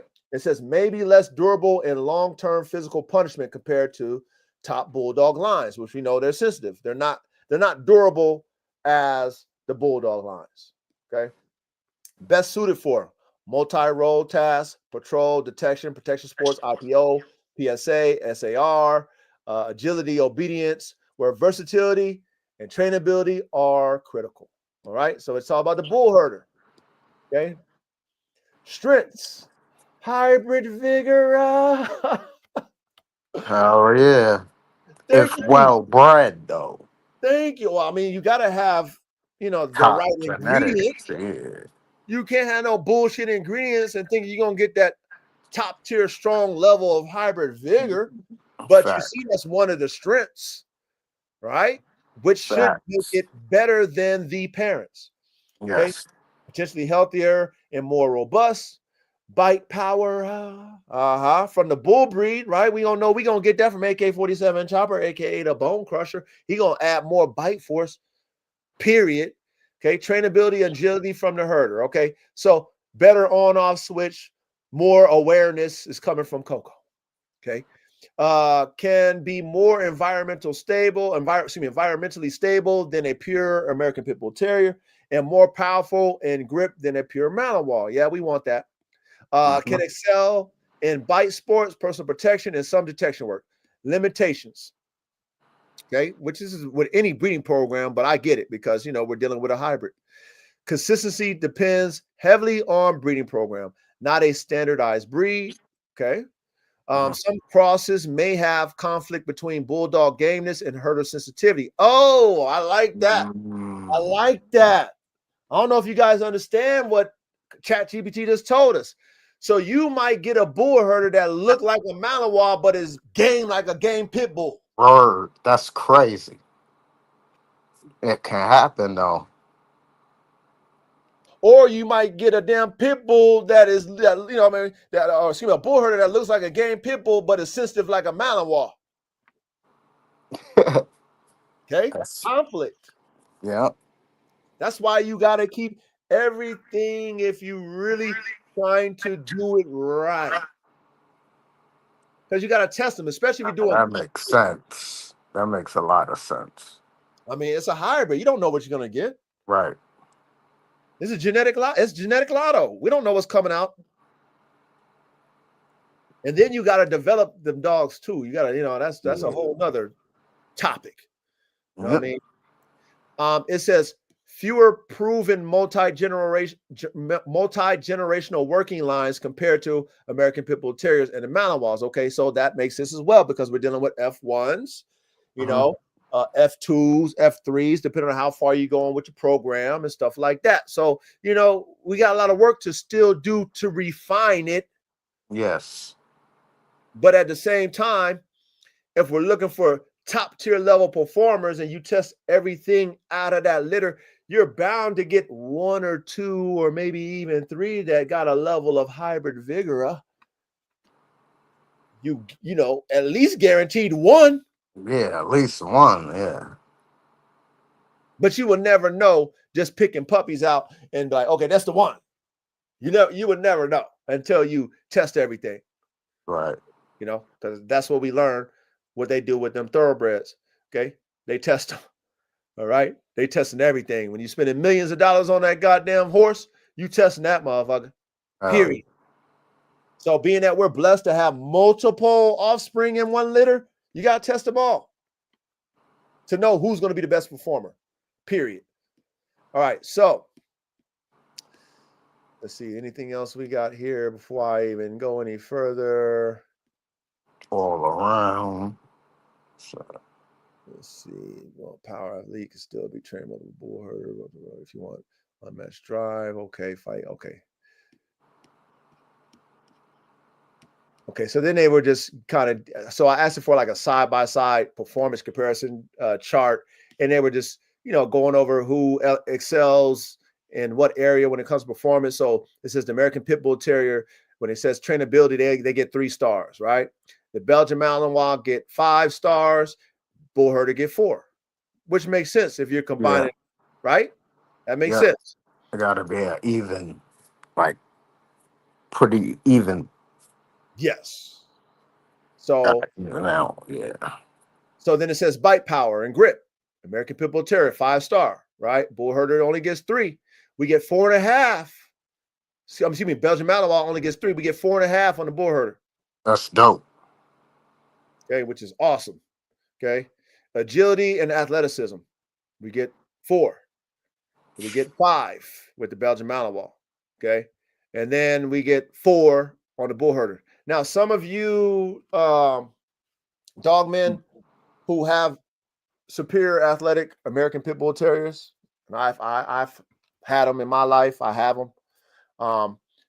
Own you a Belgian Malinois, and then you can see why the Malinois is 5. Nah, them shits is jumping on top of fucking garages and shit from the ground. They have balance. They have agility. They have wind. They have it all. Them Malinois, and then they're fast. They're fast. Super fast. So, a lot of times you be like, oh, there ain't no way. Okay, well then own one. That's all y'all gotta do.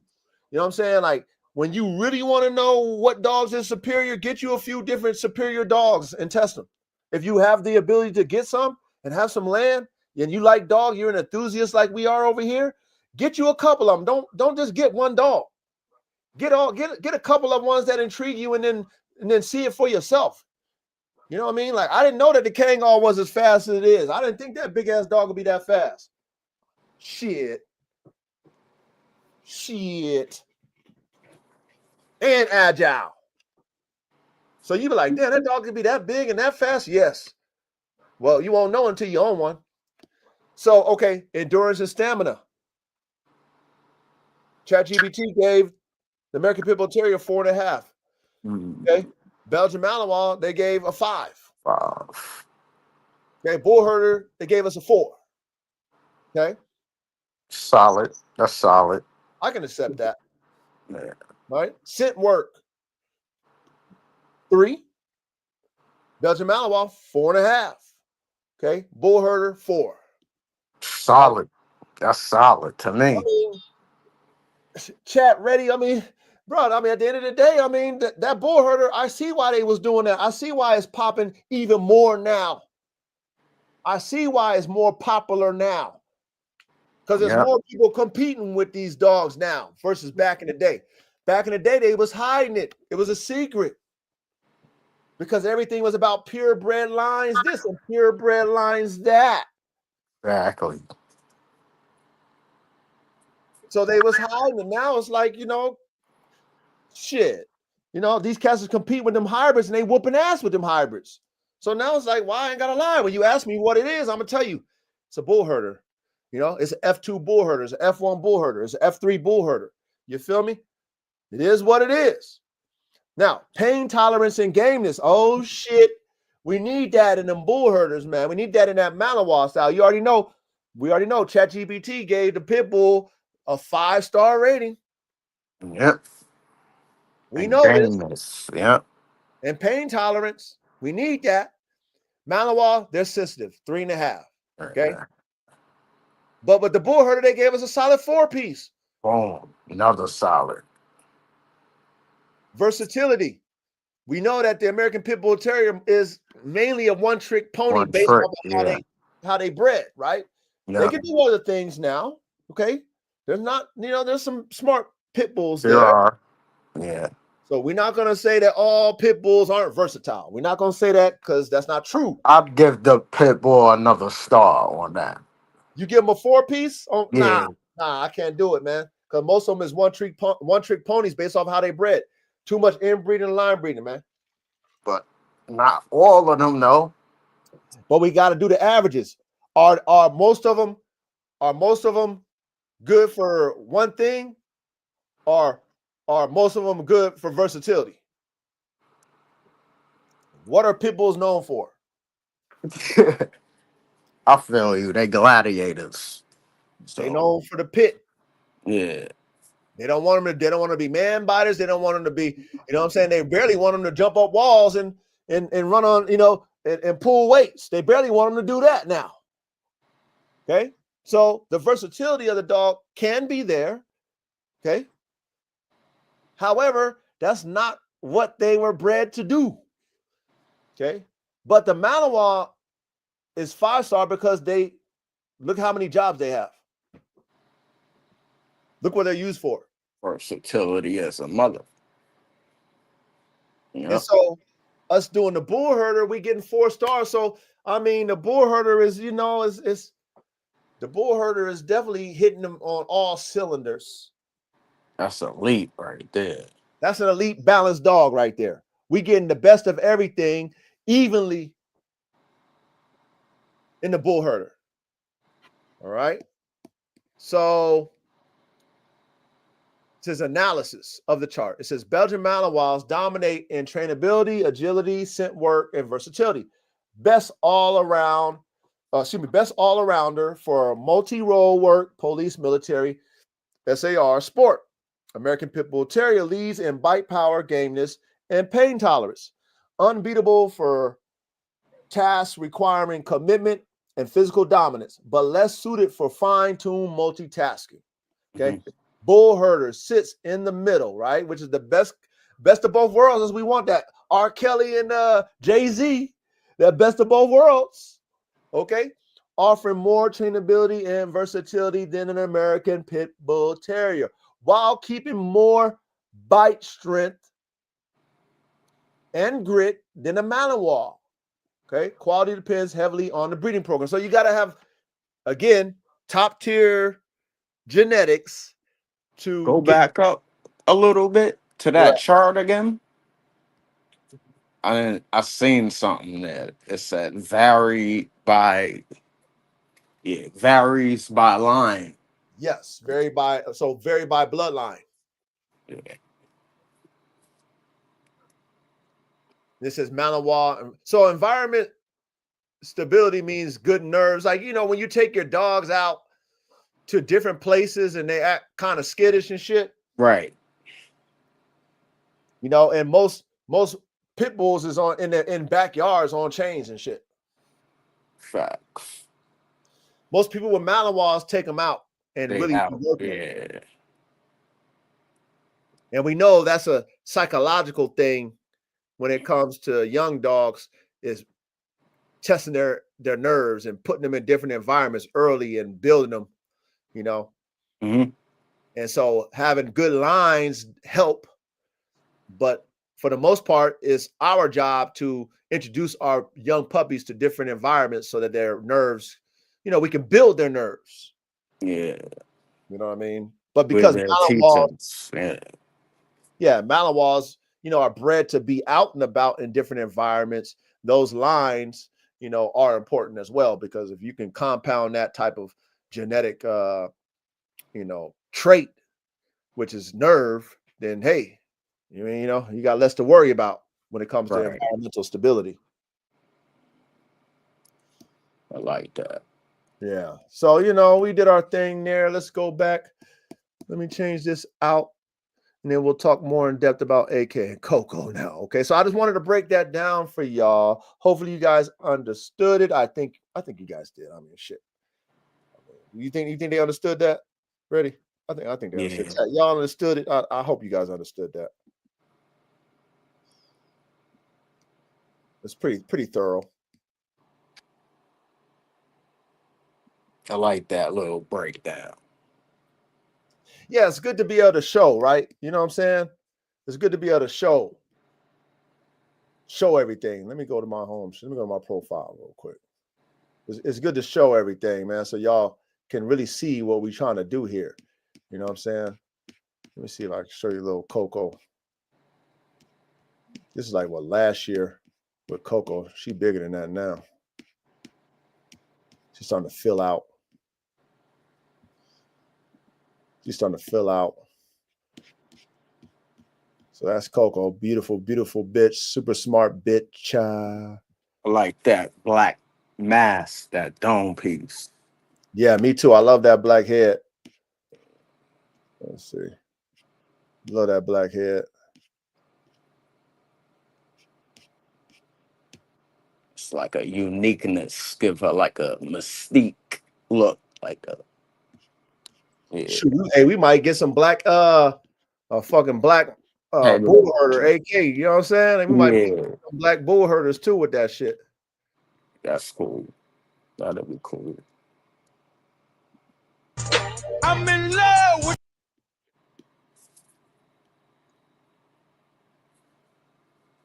Nah, she's sexy. I mean, come on, man. That's top tier shit, man. Ain't no regular shit. That's top tier shit with AK thrown in that, AK in that bitch. That's motherfucker top tier shit. And then I had something I want to show y'all too.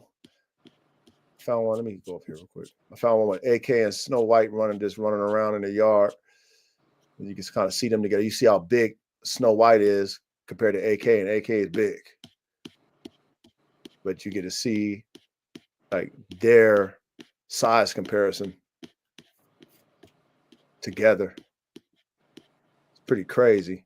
So it's like seeing them and like the possibility. Yeah. It's like, damn, that's gonna be lethal weapon. That's gonna be vigor.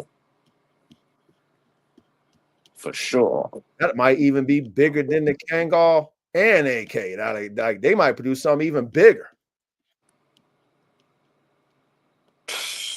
You know, like I mean, it could be on that level of vigor.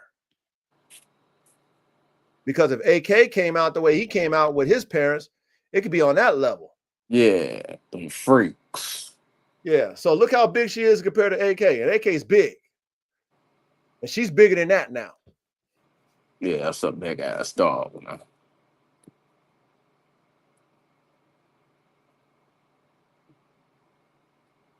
You said she's bigger than that now, right? Yeah, she's bigger than that now. Like she's thicker. Yeah, that's a big ass dog.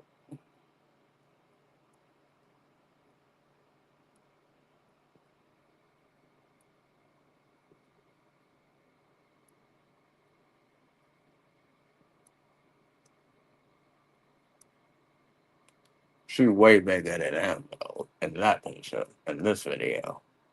Yeah, that's a big ass. Them Kangols are big, man. Yeah.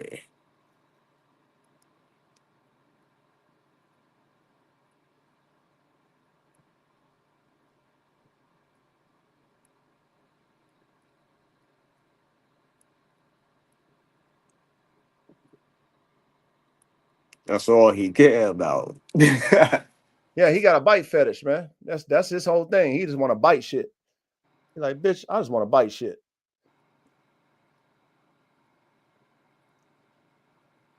He's like, fuck you, bitch. I'm just gonna shake this shit up over here real quick.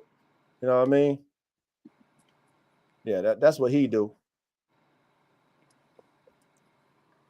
That's what he do. So yeah, let's talk. Let's talk about it, man. Let's talk about it. So what y'all think? Y'all think we gonna get it, man? You think we gonna get the vigor? Or you think we gonna, you know, like you think it's gonna really make something top tier? Like, you feel me? Like, you think we gonna really be on that level? Hell yeah, man. Look at the fucking head on that man, dog. With Because the Malinois, he's definitely bringing dome piece over there. with the Malinois, you guys. AK with the Mal.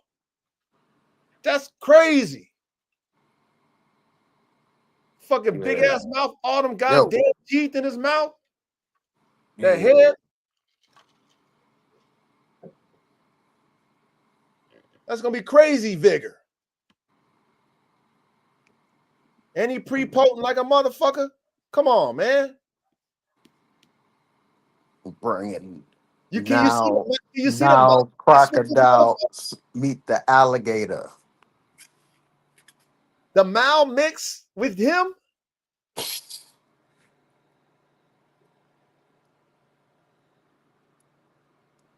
And then the ability that we read between the two. Let me see. I might find another He's one. slapping his joint right there like the gun too. No, he's just barking right there. He just barking. He just barking. Let me see, man. I'm gonna show you another one where he was up in his kennel, going crazy, going crazy. Got DNA I do over here, man. Serious dogs, man. Thank you, Reddy. Thank you, man. Let's see if I can find it. Let me find it. Where's it at? All them joints. Let's brawl it. Got a one-of-a-kind double XL Pitbull phenotype genotype named AK47 Chopper, aka the Bone Crusher. We do. Look at that boy, AK47 Chopper. The boy is a true one-of-a-kind freak. There is not one double XL Pitbull phenotype genotype like him. He is one of a kind in every aspect of the word. The boy got bone, man bone. The boy got a big Tyrannosaurus Rex head. The boy got a long Malinois alligator mouth. The boy's athleticism is like LeBron James and Kobe Bryant coming out of high school. The boy is a young phenom. Got DNA. We do. Yeah, man. Yeah, man. So, you know, crazy hang time too. I mean, dog world, man. My brothers and sisters in the classroom, like, I'm so excited about the breeding, the potential of AK and CoCo. Not only AK and CoCo, but AK and freaking Snow White the Kangol too. Like, are you serious? Come on, man.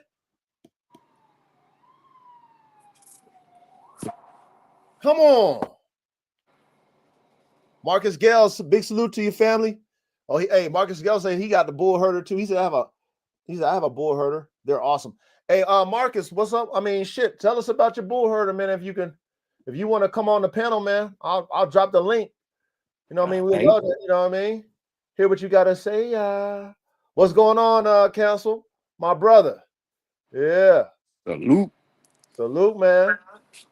But yeah, if you want to come on the panel, man, and talk about your Bullherder, I would love to hear about it. This is my first one that I'm doing, and I'm so excited, and I just can't hide it, Marcus. I'm excited about mine. So I know if you have one, I know you got a few things that you can add and tell us. That's a fact. I'll go ahead and drop the link. If you I want love to hear about that joint too. Yeah, because some people might think it's just a fad. Some people might think it, oh man, that's gonna come and go, but they've been around already. This ain't nothing new.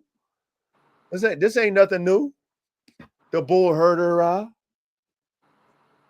I just dropped that link, Marcus. So if you want to click on it, you can, man. But bro, yeah. AK is serious with them eyes. Hey, man, he's serious with them eyes. Remember that one I showed y'all with him as a puppy? Yeah. Let's go back to that shit too. You know what I mean? How intense his fucking stare is. How serious he is when he look at you. Let me go to that again, man. His puppy. Right here, man. See, I'm woke. Ain't no stopping me. That nigga serious. Yeah. He ain't playing no games The right there. boy's serious.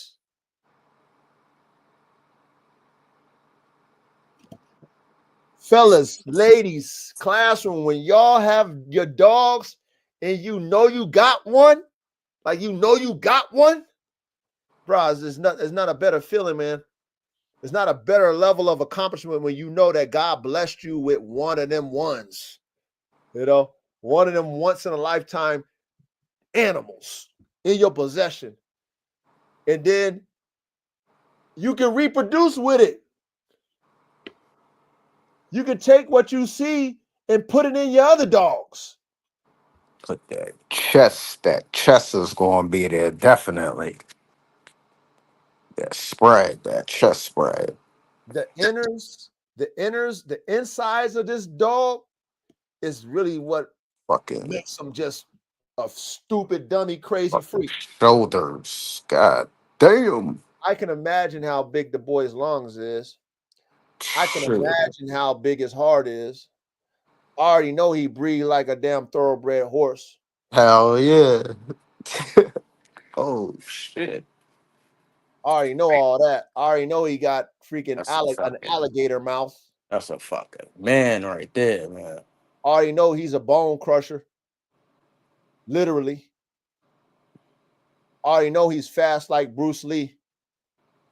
Like his fast twitch muscles is lightning fast. You throw anything in his fucking direction, that motherfucker catching it. Anything in his mouth. Quick. I know he's fast. I know he got stamina. I know he can jump like a kangaroo. I know he got stamina and wind and endurance. You know what I'm saying? Like I test all my shit. So when you have one that you like, damn it, like this motherfucker's special. You're like, okay, let me try this, let me try that, let me try this. And then you know everything you try, you're like, damn it. Okay, I got one. And then you know how we do, we like to cook with our shit. You know what I'm saying? We get in the lab and start making shit. Right? Then you make shit with them, right? Then we make shit with them.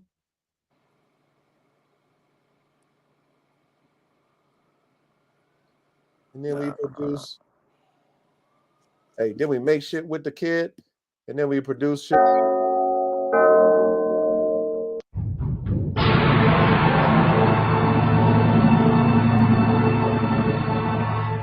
Then we make shit like this with them. Band dog.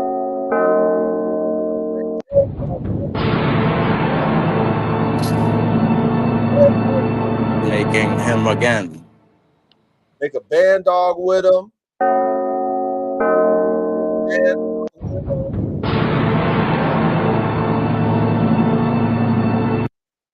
Make an XL Pitbull Draco with them.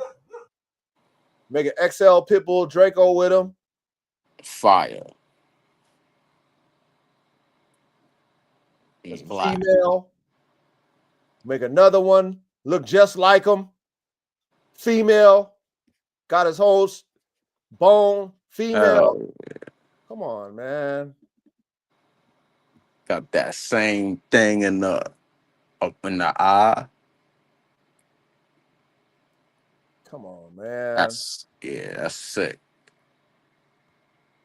He just printing them out, man. I mean, come on, you guys.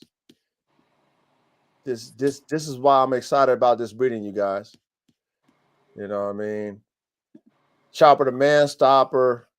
You know, this is why I'm excited about the breeding, man. Cause I'm gonna get this. I'm gonna get this. Like I'm getting this. There's no ifs, ands, or buts about it. We getting it. We getting it. Ladies and gentlemen, we getting it. So, man, I mean, what else is it? I mean, what else we gotta do, man? I mean, shit, man. What else we gotta show y'all, man? Hey, Chris said some real shit. Hey, Chris, you said some real shit right there. He said, word of advice. He said, before you breed, he said you want to make sure you have a buyer's market. Otherwise, you're going to end up with a bunch of dogs. Also, I think Red Tiger Jr. will make a better cross. Hey, Red Tiger Jr., he can't breathe, Chris, so he's not gonna make it. You know what I'm saying? He didn't pass the breathing test, but I do have my Red Tiger times Tigers Formula One. My youngsters that I got right now that I'm sitting on. I got one. I got one in mind. And my boy Tiger Shark. So wait till I show you Tiger Shark. But Can't wait to see that guy. Yeah. But Chris, there's nothing fucking with AK on my yard. Period. You know what I'm saying, Chris? Like, there's nothing, bruh. Like, AK is a fucking freak. And I say it with emphasis. Okay? There's nothing like that damn dog. Period. So throwing him into the Malinois, he is first and foremost, regardless of all the other ones that I got, that, like you said, could be a great mix, man. Like, there's nothing like Gotta know them all. I mean, we gonna let AK test them out first. You know what I'm saying? First, yeah. Yeah. But hey, Chris, we not gonna cook them up. We're not gonna cook up them Bullherders until the world is ready for it. You know what I'm saying? Like, you know what I mean? Like, I ain't in no rush. You know what I'm saying? Like, I'm not in no rush. I got a lot of people who want them, but I'm not in no rush. You know what I'm saying? Definitely not in no rush. It's definitely got to be something that, I know for sure the world is ready for. And they already doing, like, people are already buying them Bullherders, man. You know, I mean, I already know. I already we've been following the market. People on them things. They on them already. Yep. So I'm just being patient and I'm letting, the buzz, I'm letting that buzz still create. I want to, create the hype when it comes to the AK Bullherder. Not just any Bullherder, but an AK Bullherder. That's what's going to make people ready to spend their money when you can imagine what an AK Malinois or an AK Kangal would look like, act like, perform like, and you're like, oh, I want one of those. Like, oh, Coach, you doing that with that? Oh, I want one of those. Oh, I need one of those badly. So you right about that, Chris. You know what I'm saying? We are not in no rush. Because you know what? The world ain't getting these. Listen, I wouldn't be sitting on these. Chris, I guarantee I wouldn't be sitting on these. Not these. I got too many people who want them already. They want them already. I'm not in no rush.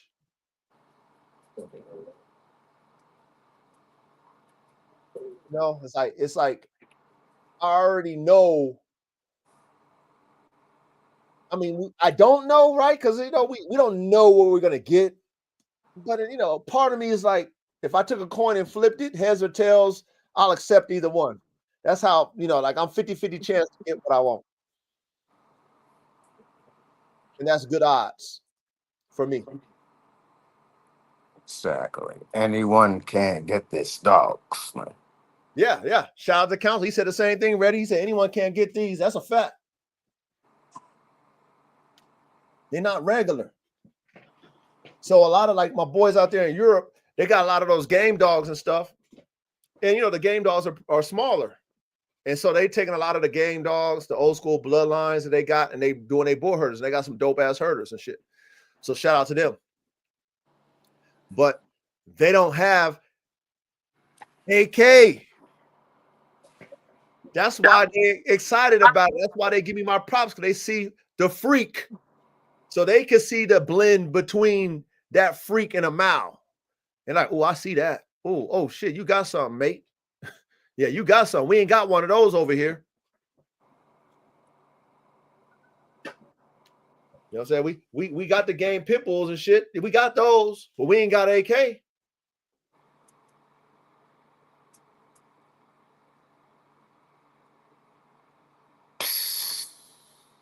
And see, with the Malinois, all I need really from the Malinois is the smarts, the on-off switch, okay, and that civil drive, prey drive that they got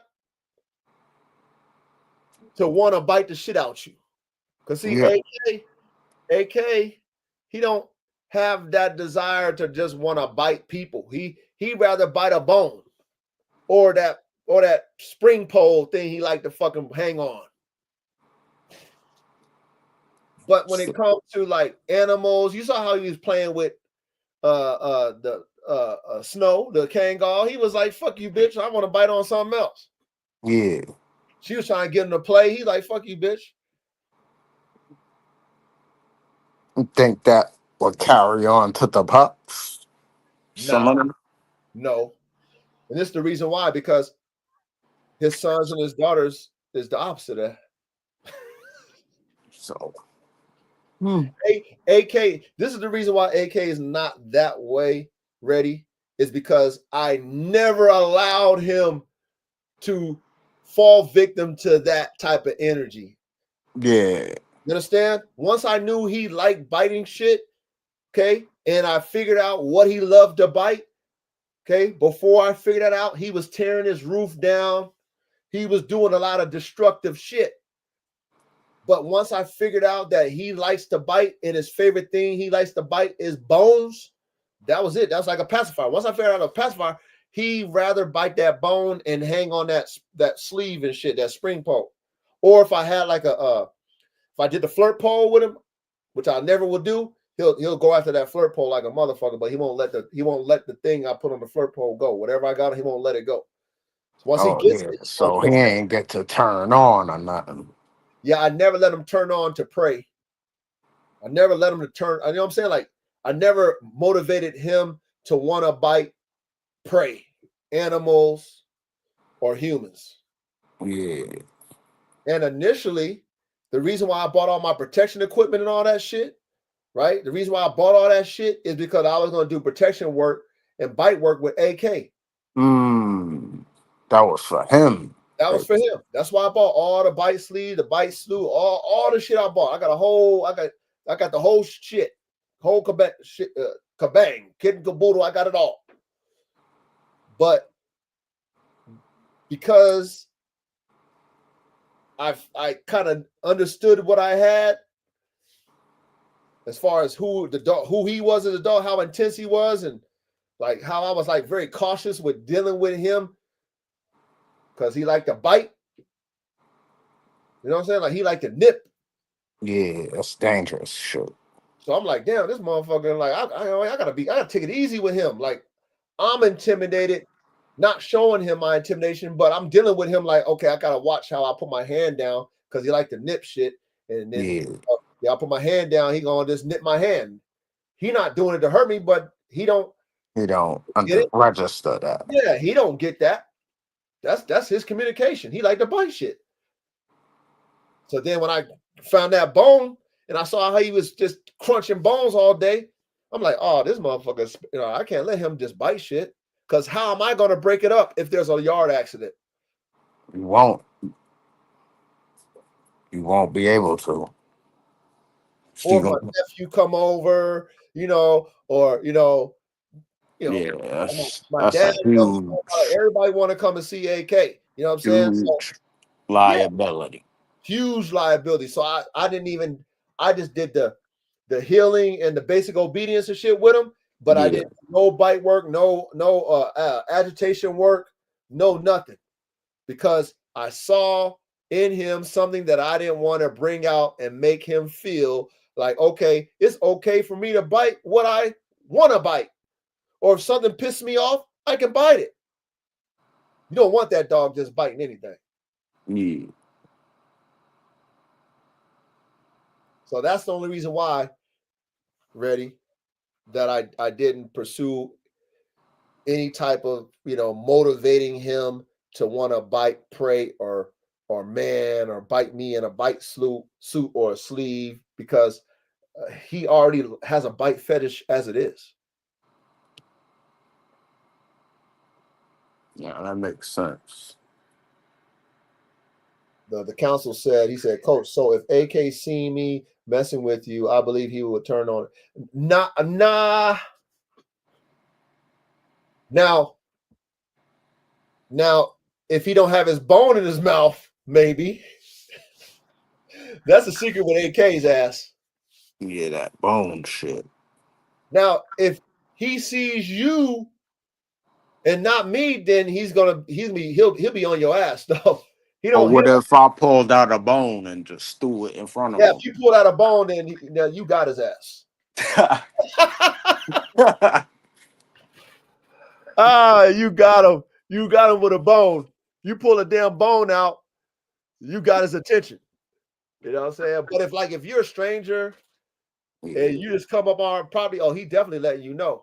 That's a damn show. He definitely gonna be on your ass. You know what I'm saying? But guess what's gonna be in his mouth? A bone. A bone. You know, that's like I said, that's how I tame that motherfucker. That's why he don't tear down that roof. He just jumps up and down, because he got a bone. So in my lab notes, I know that he will produce dogs that like to bite, because all his sons that I have right now, they love to bite. They all got something in their mouth. Now, if I direct that to wanting to bite human beings, they'll bite it. They'll bite your ass. If I let Black Hawk tap into his prey drive, he'll kill shit. Yeah. Because the dogs already have genetically the desire to bite. Just bite. It's already in them. Yeah. So the Malinois, CoCo is going to bring that intelligence and then that civil and prey drive to it, but then that fetish to want to bite shit. So Malinois already like to bite. Yeah. Now you throw an AK, which is a fucking Mr. Bite Fetish King, but he's a bone crushing. He got a bone crushing bite force. Bro, that's gonna be freaking lethal weapon. Danny Glover.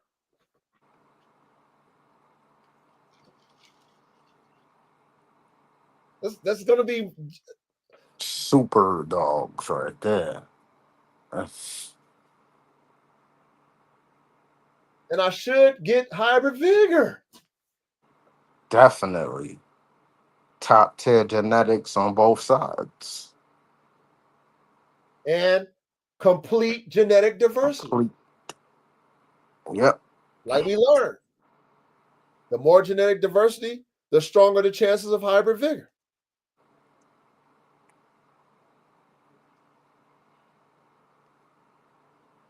So this is the reason why I feel that this is going to be a successful cross. This is why I get a lot of feedback on this particular breeding, because people can see the possibilities of that cross. Especially other brothers and sisters who have done the cross already with their bull herders.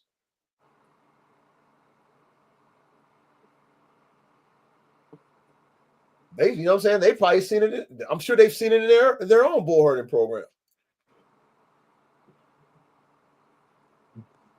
Facts. Well, I'm for sure getting the dub with this one, cooking it up the way I need to cook it up, cooking it up with AK and CoCo. Yep. So remember, I was talking about the formula that I have, and my formula with the Bullherder is I'm gonna take the F1, which is AK in the Mal, AK and CoCo, and then I'm gonna take the offspring off of that and do an inbreeding brother and sister. Yeah. Because I want to lock in whatever I produce with that hybrid vigor, if we produce it or not. But I want to compound those genetics, so I want to tighten it up, inbreed. That's my F2. Then whatever they produce offspring, I'm going to take those offspring off of that and breed those, and then that's the end of that line. So that'll be the end of the CoCo AK line on that particular F1, F2, F3 bull herder. That's how I'm going to do it. And then I'll take AK maybe to a Dutch Shepherd and do the same thing. And then, so basically what I will do is I'm going to make an AK line, but I'm going to take an AK to different shit. Then I'll take AK to a German Shepherd. Then I'll take, you know what I'm saying? Then I'll take AK to that damn, that Australian Kelpie. Yep. And do the same thing. F1, F1 outcross, then brother and sister breeding, inbred, brother and sister, boom, 50-50 compounded DNA, tighten that shit up. The third time, do the same thing, tighten it up, done. And then all the males that I keep, the F1 male, the pure hybrid vigor males, semen off of him. The F2 male, semen off of him. The F3 male, semen off of him. So now I got the DNA profile of each one of those breedings. So if I ever wanted to intertwine those different ones, the AK to the Mal, the AK to the German Shepherd, the AK to whatever, you know what I'm saying? And then do an F1 between them, even though they're related. Do a level of line breeding, but we got enough genetic diversity to get some level of vigor. Yep. But we still want AK to be a focal point, then I'll do that too. So that's how you make new breeds right there, man. Bro, that's gonna be crazy. That's gonna be crazy to see all those different variants and see what they can do. Yep. You know what I'm saying? Like performance-wise, because that would be my only reason to do those particular F1 crosses, because I want to see a different level of performance from each one of those particular breedings. Gotta see which one is top superior. Yes. Yes. Yeah. Hey, salute the council, man. Thank you for showing up, my man. Appreciate you, brother. All right. Good night, council. Yep. September 11th, my brother. Man, you better get your ass home, man. Big salute to you, man. So that's my formula. I'm only gonna do F3s, and then I'm done. I'm done with that. You know what I'm saying? That'll be on the shelf. Okay, that's done. Boom, and then AK to a different F1 cross. Do that F1, F2, F3. I'm done. You know what I'm saying? Because I don't want to get like too focused on, let's say, the AK CoCo line. And then, take a whole different one, throw a different Malinois in there, and then do the, continue the line. I don't want to get caught up in that shit. Yeah. It's like one and done. We already did it. We did it already. We done that. Gotta go to the new shit. Move It's on gotta always be the new, about the new. Yep. And because we keeping the semen, we got the genetic profile of the old shit. Yeah. Always. So none of that's going to waste. We got the genetic profile. So whatever we want to continue on, we can maybe throw some throwback up in there. You know what I mean? we can interchange them if we need to. If we find some superior lines that we say, okay, these two are the most superior ones, let's blend those together. Right. Still gonna get that vigor. Definitely gonna get the vigor. But like you said, we keep raising the bar every time. We don't get complacent. You know what I'm saying? I'm only gonna breed AK to CoCo's lines. All the dogs that come from where CoCo come from. Nah, I ain't doing that shit. I'm not bottlenecking my DNA. Hell no. CoCo's carrying her DNA. And then I need to go, if I want to do Malinois still, I got to go get me a brand new, different Malinois from a whole different breeder and a whole different bloodline. I need some different shit.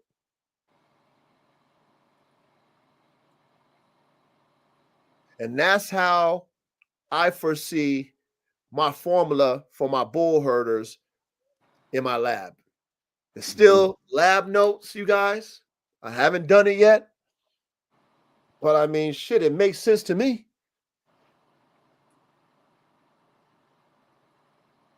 Makes sense to me too. Shit. Do you think it's a free? I don't think it's a freestyle. Do you think it's a freestyle? Nah.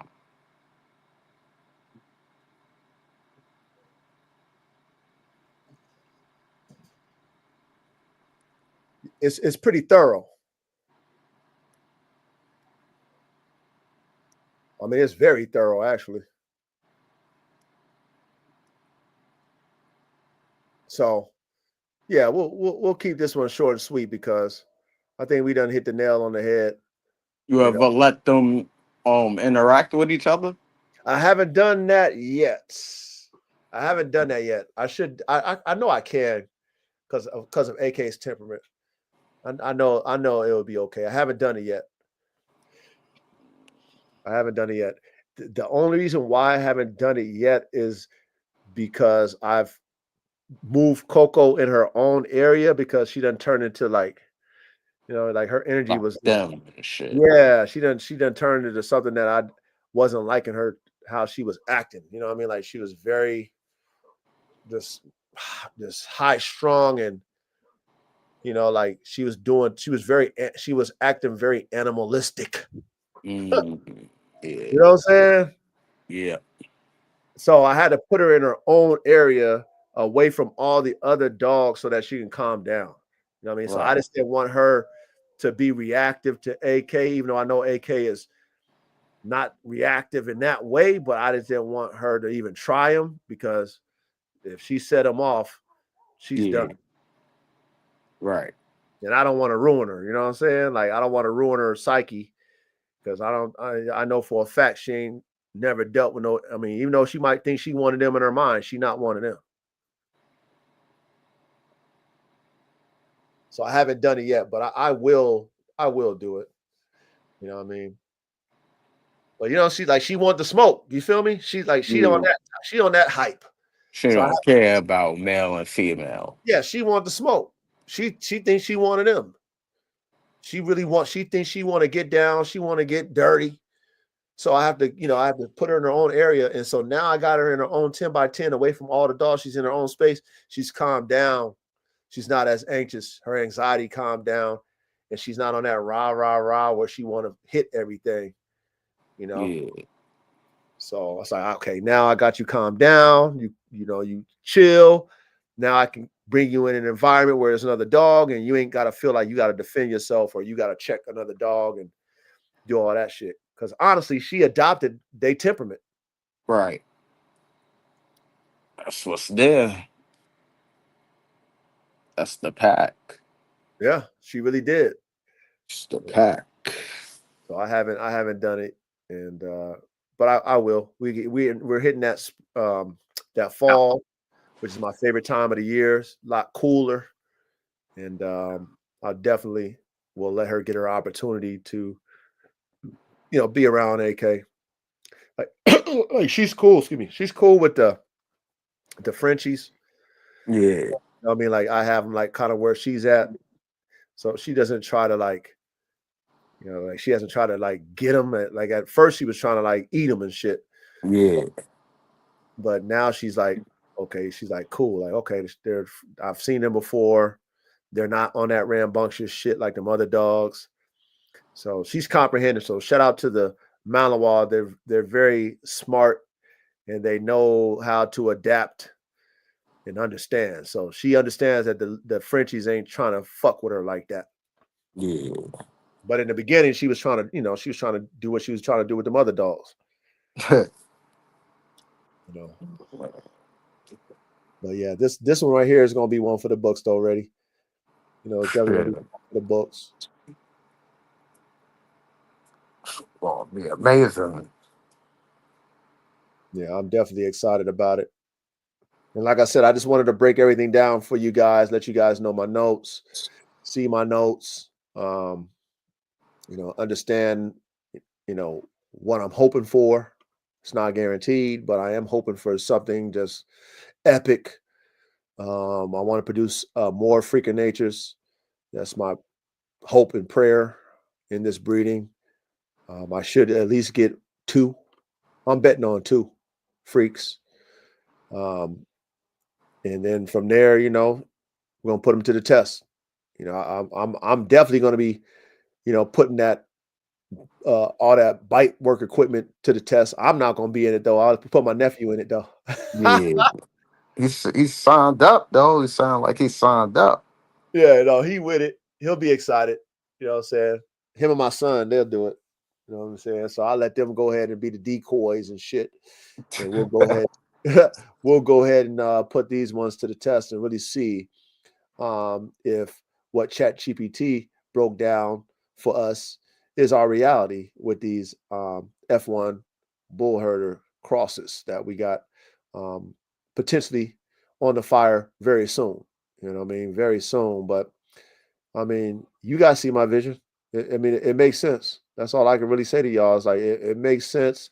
It's not no hocus pocus. I'm not dealing with garbage genetics.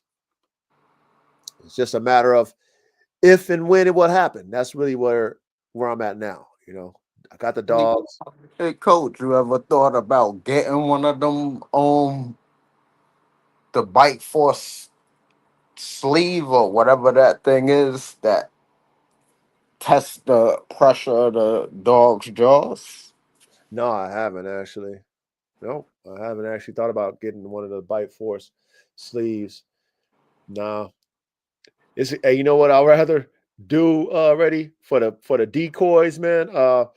If you've had some experience getting, taking live bites in the suit, just let me know.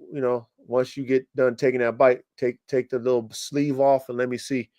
I want to see it that way. You know what I'm saying? I want to see you like, damn it, I can feel it in the suit. Get them off me. Then you can take Nah, them that's off a me. fact. And then you see that damn You fucking got imprint. pinches and shit in your fucking skin and shit. Yeah, you got bruising and shit on your skin. You're like, damn it.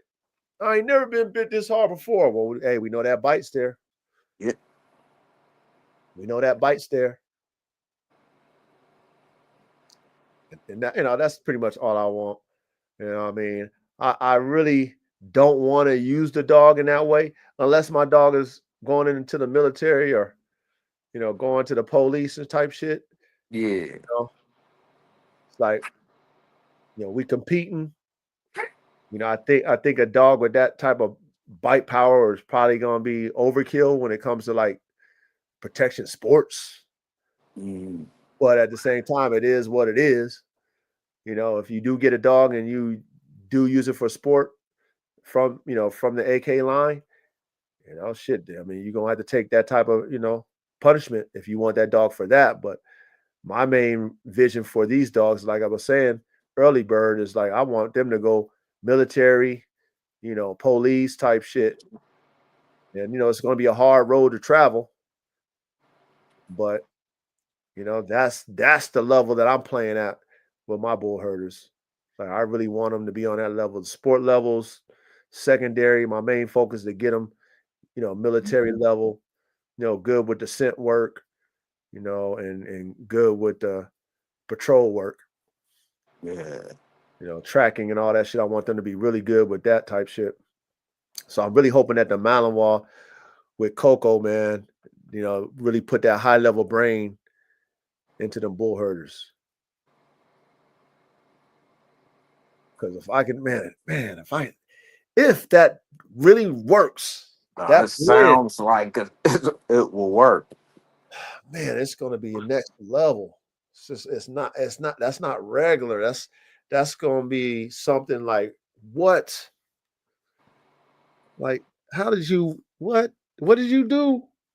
I ain't never felt like it's gonna be like that. And that's what I do it for. That's what motivates me, you guys. Like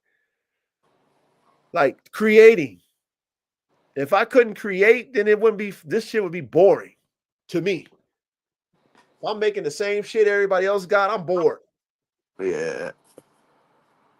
Think about it, y'all, when we get our car, you know, you get your motorcycle, whatever. You know, you want to customize the shit. At least I do. At least I do. Facts. I want my shit to look like mine. You know, Yeah. I really don't want to look the same. I mean, I don't want to look like the oddball either. But, you know, I still want to be unique. And that's the same way I feel about, you know, doing dogs and having my program. You know, the fun of it for me is being able to create and then getting what you envision in reality. Like, oh, wow, that's just the most rewarding thing ever, especially when it comes to doing dogs. Yeah.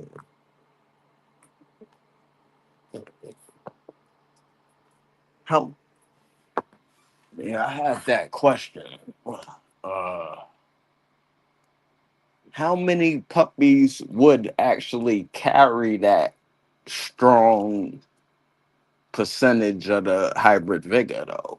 You don't, that's something we don't know. That's like, you don't know. You can't predict anything when it comes to breeding. You can have a strong hypothesis, but you don't know the conclusion. Right. And the only way you really know is you got to keep them damn fucking puppies, all of them, keep all of them. until Yeah. they're 3 years old. And in the whole process of you keeping them, you got to develop them. You have to develop them so that they can maximize their potential of genetics. Right. Like they do with racehorses. That's the only way you will truly know that you achieve that level of vigor, because you got to test everything.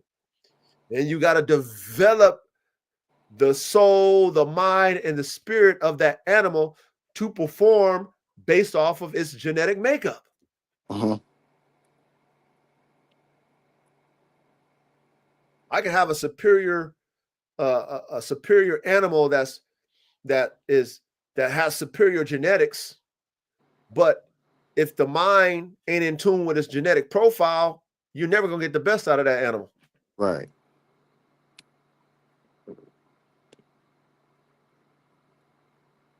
Like, never. So if that's the case, you know, I don't know until everyone comes out and I test them.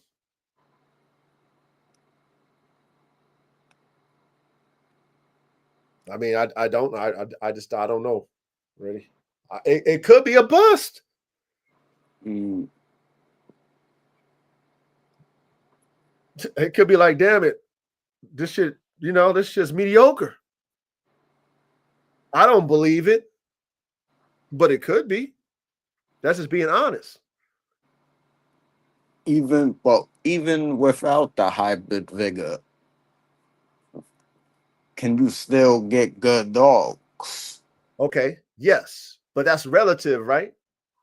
It's relative to what you claim is good, what you feel is good. to your consumer, it might be good enough because of what they're going to do with the dog. Okay. Or what they have witnessed owning similar dogs. And they might get the dog from me, and they see it on the level as their other good dog. And it's like, okay, well, damn, that's a good dog, coach. I like my dog. Cool. Or they might not have ever had a dog like that, and then the drive and everything that's in that dog is more than enough for them. So they would say that's a good dog too. Matter of fact, it's too much dog. But if they knew CoCo and her abilities, and they knew AK and his abilities, and they were judging the puppy off both the parents, and their judgment of hybrid vigor is better than AK and better than CoCo. And if they don't see it, then they can tell me, well, coach, that shit didn't produce no hybrid vigor. That's how I'm judging it. So for the consumer, it's probably going to be good enough for the consumer.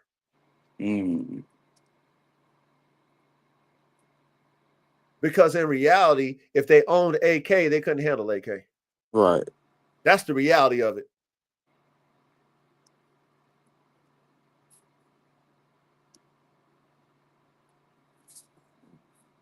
Like you have to be in tune with a dog like AK. You have to know not to push buttons. Like people who have an AK, they'll be doing that agitation work with them, and then they'll be regretting it. She's on that ass. It's just certain dogs you just like, you just kind of like, okay, I don't want to push that button. You know what I'm saying? Like I don't want to ignite that in you, because that's overkill. Right. You know what I'm saying? That's an overkill type animal. It's not just like an animal that just likes it and does it good. Like that's a overkill, and you're not going to get them off animal. So you're like, okay, boom, boom, boom. So me knowing that, that's a high standard for hybrid vigor for me and its offspring. Because I'm looking for that in AK, but I'm looking for the on-off switch too. Right. I'm looking at it when I say off and you biting some shit just because you want to bite it, you're going to let it go. He's not going to let it go. You're not getting it out of his mouth. He's that stubborn when it comes to what he wants, and then when it comes to his biting shit. Yeah. And so if he doesn't feel pain, and it just makes him want to bite even harder, then that overcorrection is, that's one of them hard-headed, like you really have to put a lot of effort into breaking him out of that. And me personally, I'd rather not. So then what I'm looking for in his offspring is I'm looking for a level of intensity, but I still want him to have a comprehension of an off. Right. That's where CoCo gonna come in. So then when I see that, I'm like, I produce hybrid vigor in that category. But the consumer ain't looking like that. So like you said, what's good enough? Or like, are they still good even though they're not hybrid vigor? Yeah, to the consumer. But it's not to me, because I want hybrid vigor. You want the best. Yes, I need freaks. You need better than the parents. That is my goal only. I need to see it. I bred for it. So I need to see that. But my consumer is going to be good enough for them. Yeah. I believe, honestly, it will be good enough for, a working dog man or working dog woman who want to compete with them dogs. It'll be good enough for them where they'll be happy. They'll be happy with them. You know what I'm saying? Me, like I said, I want a fucking AK Malinois freak, right, with an on-off switch. If I see that, Mission accomplished for me. That's the winner. Yeah. I did it. I did it. I'm grateful. I accomplished it. But then the next phase is like, can I reproduce that?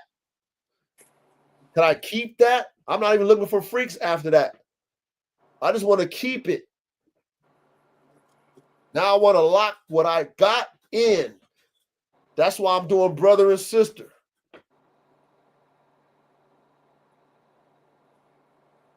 They both 50-50 pulling genetically from their parents differently. But they still 50-50 from the parents. I'm going to tighten them up. Both of those brothers and sisters offering something different because they're F1s. Right. But shit's still not. It's still loose. The gene pool. The gene pool, yeah. Not tight at all. The gene pool ain't tight at all. So I'm safe doing a brother and sister right away. Bam, bam. I'm safe. Still got a lot of genetic diversity in both of them. So now I'm locking. Now I'm going to do the lock game. I'm locking that motherfucker. Let me lock them in. I want to lock what they both got. Let me lock them in. Let me see what happens. Okay. Now I'm not looking for vigor though. Ready? But can you get it still though? I mean, it's a level. But we learned that every time you line breed, inbreed, you lose it. You lose. So then if I'm losing it, I'm not getting it. Whether it's still a level of vitality in the blood or not, I lost what? Because you're going back. Yes. Yeah. I lost that first explosion. I lost it. And now, but see, I'm not breeding for vigor. I'm breeding to retain now. Ready? Yep. I got it. The F1 gave it to me. I got the freaks. Now I'm hoping that they produce themselves. We don't know if that's possible because a lot of the freaks don't produce themselves. Right. It's proven.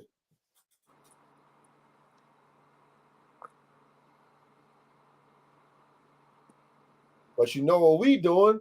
You know what I'm saying? Hopefully within my circle, I'm going to have dogs in areas where, you know, I can use them. We all going to be connected where we can all use the DNA. Uh-huh. So even if the ones I decide to keep don't produce the way I want it, all of us is hopefully going to be doing something similar, which I'm hoping, or at least the majority of the people that I'm fucking with, we're going to be doing something similar in our breeding program where we're going, we're going to test everything out when it comes to the breeding. Uh-huh. Because you might get one, I might have one, we breed it in the same form of fashion. Yours produce better than mine. Right. But let's say mine's have more hybrid vigor than yours. According to me, though. But yours produced better than my one that had the freakish hybrid vigor results.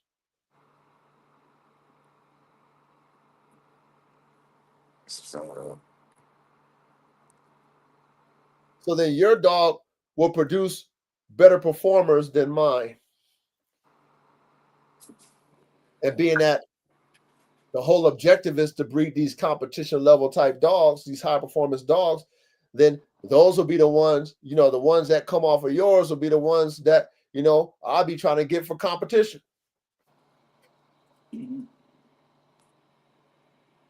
Depending on which level of competition that we want them in, right? If I got them on a level that I want them to go into the military, high stress, and I'm able to get dogs in that arena, and let's say, you did a breeding, I did one, but yours is more superior for that, we taking yours over there. Yours is going for that. Mine might just be sport dogs. They're competing at the high level for sport, but they're not able to handle that pressure. Their vigor of level of performance ain't on the level that we sending those to the military.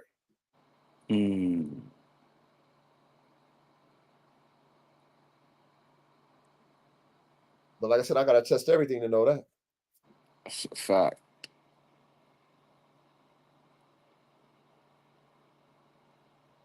Standard is very high on my end because I already know what I want to see. That standard, realistically, is overkill. So the average will be good enough. I think it should be good enough for the public. Anybody who want to work in dog, want to compete in shits and all that shit. My average with this particular breeding combination will be good for my consumers who want to use it for that. I can probably lean on that 75%. Ready? Mm-hmm. I can probably lean on that for that about 75%. That it would be good for what the consumer will use it for, which is sport work Or home protection. or home protection. Yeah, or home protection. But I mean, you probably get a band dog or something like that. You know what I mean? Like These these are people going will to be get any type of dog nowadays. yeah, They but don't know. But these are going to be attack dogs. You know what I mean? Like they want to get after it. They're not just waiting for the intruder. They looking for the intruder. Like you know what I'm saying? Like is it when you on a Malinois, you know, you see the difference from a Malinois to a Mastiff type.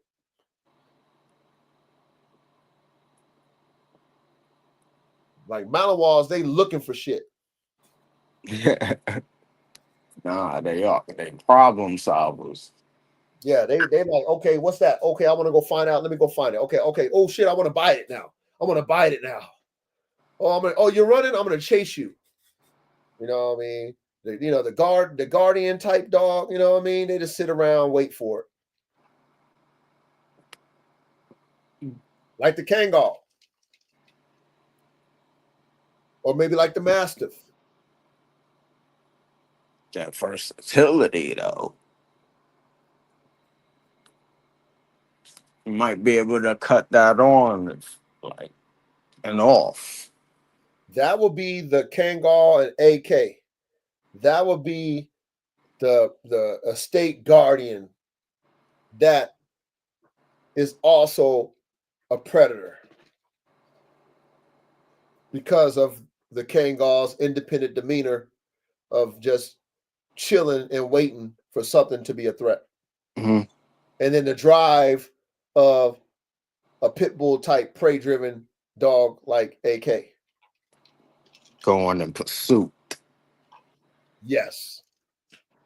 But the AK and the Malinois will be a complete, total offensive dog. They're pursuit, hunt, all times. They looking for shit. Patrol, scent work. They looking for shit. Hunting. They doing all that shit. Yep, hunting. So there's two variants of that AK type herder, bull herder, when we're talking about AK with the Mal and AK with the Kangal. Two different variants and then two different functions to me. But again, we don't, ready? That's the other thing too that I want to see the types that come out of that shit. Yeah, we don't know. It could be total opposite. Like I could have hunters out of them AKs in the AK Kangal. I mean, I could have some real offensive hunters. Blow your mind type shit. Like, damn, what? Damn. This motherfucker took most, like how we read on the chat GBT. This shit took mostly after the pit bull. Yep. Fucking lions and shit. Yeah, I wondered if double hybrid vigor is a thing. What do you mean? What do you mean by that? Like where it just hits twice instead of that one shot of it. It just doubles it. Like, give an example of what you mean. So maybe it'll make them like a triple X.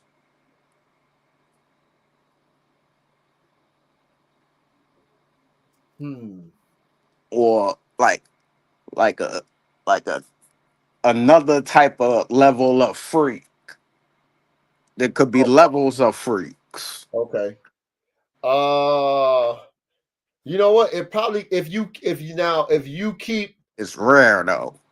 That's you what know I'm what? thinking. If you keep opening up the gene pool, you keep, if you ain't tightening it up and you just keep doing crosses to crosses to crosses, yeah.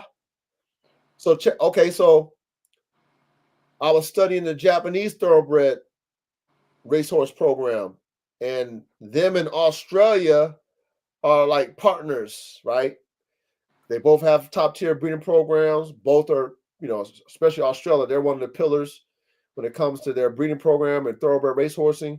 And then Japan has become top tier with their stud games and shit, as far as their studs that they produced and stuff, and they're winning studs. So one of the owners, or the owner of the Australian breeding program or whatever, he was on a podcast. They did an interview with him, and he was talking about a horse that's a male horse that all the mares in his pedigree are all out crosses. They're like all the top tier females. He got nothing but top tier, but they're all out crosses. And he said that his blood is like alien blood. That's how he called it. He said this bloodline is like an alien bloodline, and they have so much excitement about it because of the vigor. He called it power, right?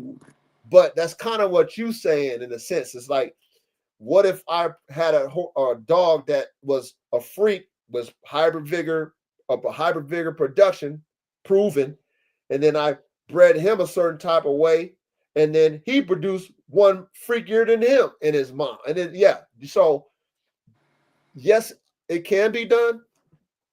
I mean, you got to have a real superior fucking program for that shit.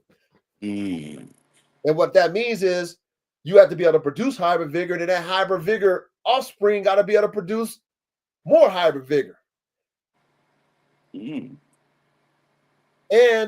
because it's not guaranteed, you just honestly want to hope and pray that you can just produce. Just get the first giant. Yeah, not even just that, right?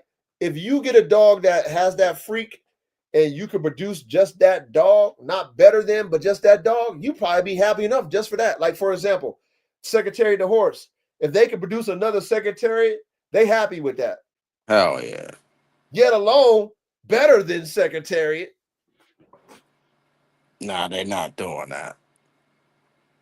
So that's why old boy that had, from Australia, the owner that, that stable, he was so excited about the blood because of his possibilities of producing a high level of vigor because of what's behind him. You know what I'm saying? All the females were out crosses. They were all proven out crosses. So he's like, for him, it's genetic diversity. That's how he's seeing it. Genetic diversity. Damn, I'm fucking 6 times, top and bottom genetic diversity. Oh, shit. That's a high level of vigor. That's how he sees it. It's not guaranteed. But, they done did so much breeding that they know that genetic diversity produces freaks. They know this. Right. So the more you have of genetic diversity in your lines, your generations, the more powerful your hybrid vigor is. That's what we learned. So yes, you could do it. You could do it. But it's hard. Yeah. It's hard. Just think about in the horse industry, they haven't made a Secretariat yet. Nope. That's how hard it is. With there's nothing new. Well, not on the performance level. At least here. Not on the performance level. you know, breaking records. It's like being a Hall of Famer and you have records. You're the GOAT until someone beats your record. Breaks your shit. Yeah. That's it. Same thing with the dogs. You create a superior athletic animal, and it's a performance animal, and there's records to be set. That animal produces, that animal breaks these records, sets records, and then those records are not beaten. And regardless if you produce great performers after him or her, if the records aren't beat, then they're not superior. That's how it is in any type of competition. And you know, this dude's been out the game, has been dead for mad long now. Secretariat. Secretariat, yeah. Yep. Undefeated. He's not undefeated, but he's got the best record. There's no like he's got the best record when it comes to like Triple Crown winner. He's got the best record when it comes to track record. Ain't been beat. Like, I mean, and they don't see any other horses coming close. Like, that's how superior Secretariat was. He was that much of a freak. It's crazy. Yeah, but that was not even that's not a guarantee. That was not even a guaranteed type breeding. That wasn't even a top tier breeding when they did it. That wasn't like, we got to do this one. Oh, this is going to be hot. That wasn't even how that breeding even went down. You know what I'm saying? They just bumped their head. Yeah. Like, for real. But see, that's how it really is when you do this type shit. You know, it's really damn near like a bump head if you can produce something that is performing at a superior level. Like, that shit's outdoing your shit.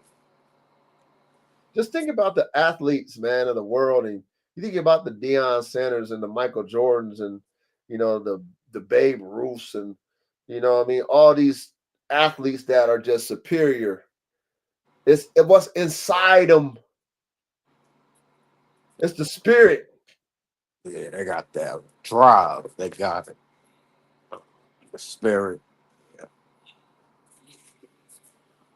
That's something that you can't put in an animal. You can't put in a person. That's in a person or not. So same thing with your animals.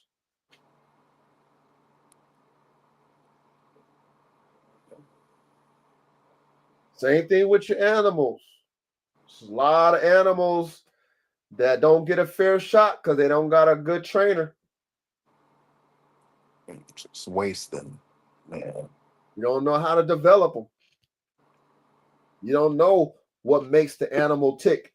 And so based off of that, you don't know how to bring that damn dog out of them, the drive out of them, the passion out of it. You don't know how to because you don't pay attention to it. That's why I love studying the racehorse, is because these trainers get paid millions of dollars to do it. They get paid for that. And the best trainers have the best winning horses.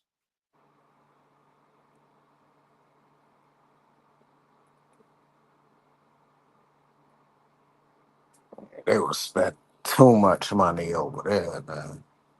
That joint was kind of pissing me off a little bit. How much money they spending on these animals? Bro, but they making so much money though, Yeah, that too. I wasn't mad at that. Yeah, it's relative. You know what I'm saying? If we had a program where, you know what I'm saying, you know, niggas is building these dogs, right, ready? But, you know, like I said, nigga got a military contract and them shits they're so high demand because they really working. You know what I mean? You niggas is, you know, The average military dog is like 25 grand, right? Shit, Yeah. it's just superior, top tier. You know what I mean? And you got a high bid rate on a lot of people wanting them. $100,000 a damn dog. Supply and demand. They really want them that bad. They that superior.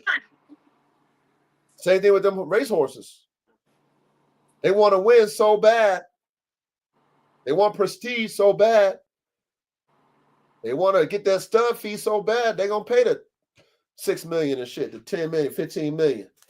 They're gonna pay $250,000 for the stud fee because of how much money they're gonna make off of that horse.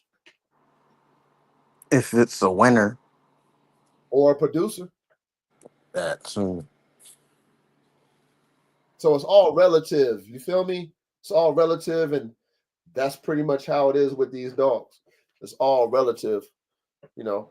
We got to put our dogs in some level of competition where somebody's willing to pay for it what you want. Not like the bullies is just something to look at. Yeah. Overpriced. There's something to look at. You paying a lot of money for something to look at. It's different from competition dogs. Them joints don't live long enough for me, man. I'm done on that.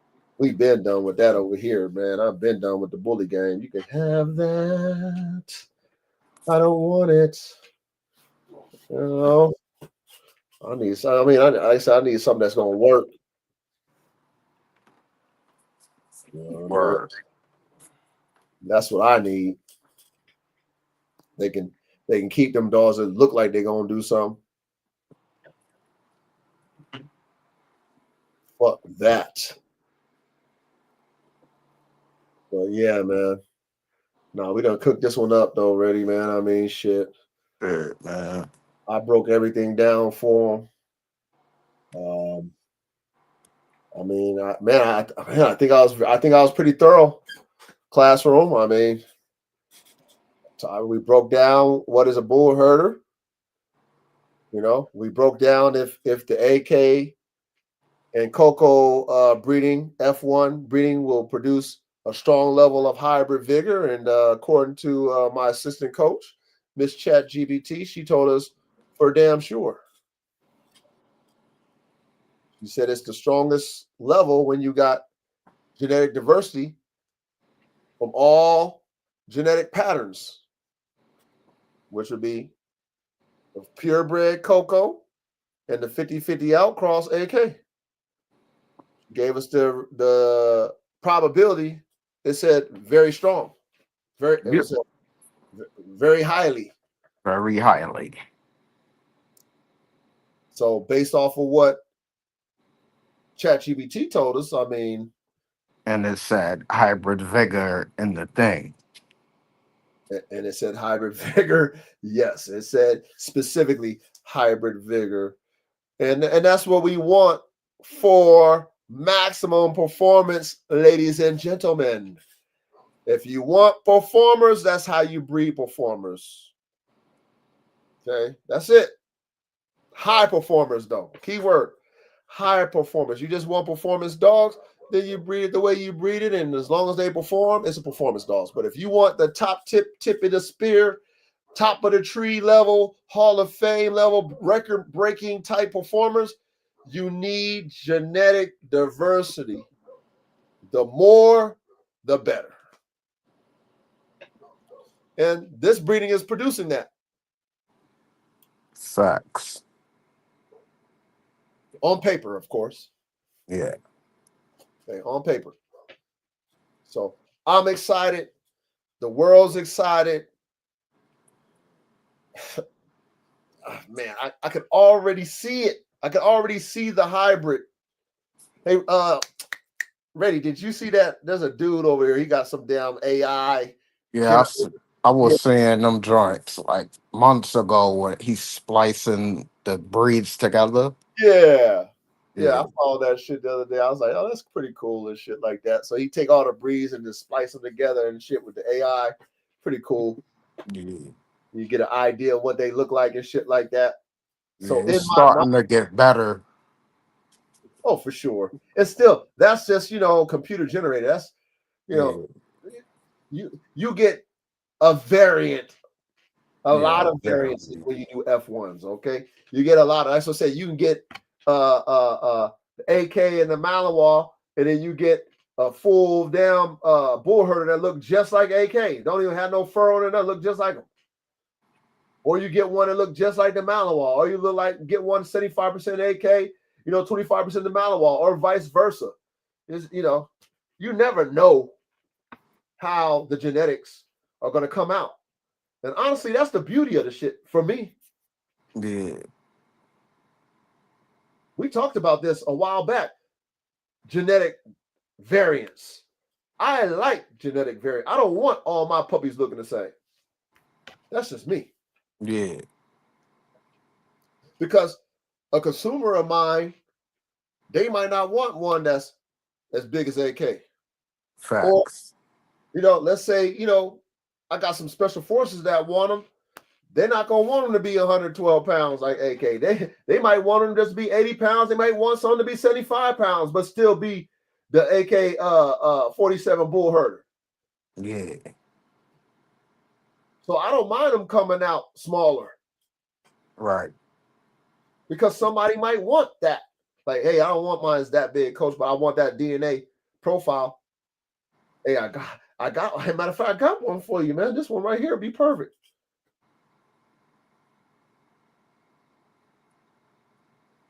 So that's why I like genetic variances, because not everybody's going to want the same thing,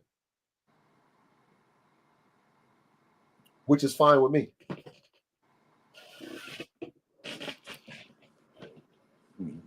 Which is fine with me. So yeah, chat, we done beat this one up. Hopefully you guys enjoyed the classroom tonight. Again, before I close out, y'all know I'm excited about this one. I'm glad you guys showed up. And I know you guys probably felt my excitement on this one.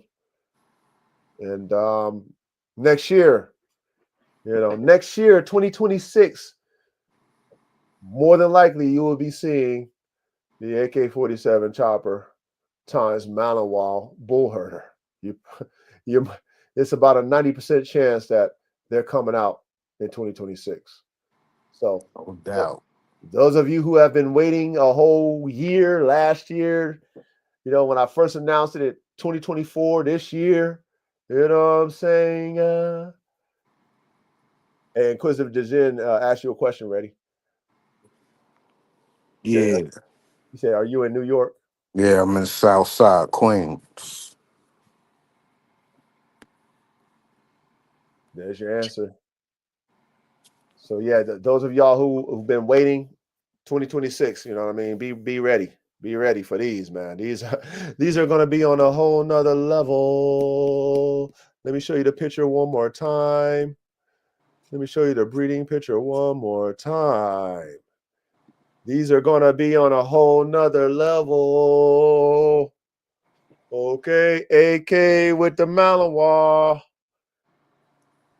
AK47 Chopper Bullherders. Okay, let's ask the question one more time.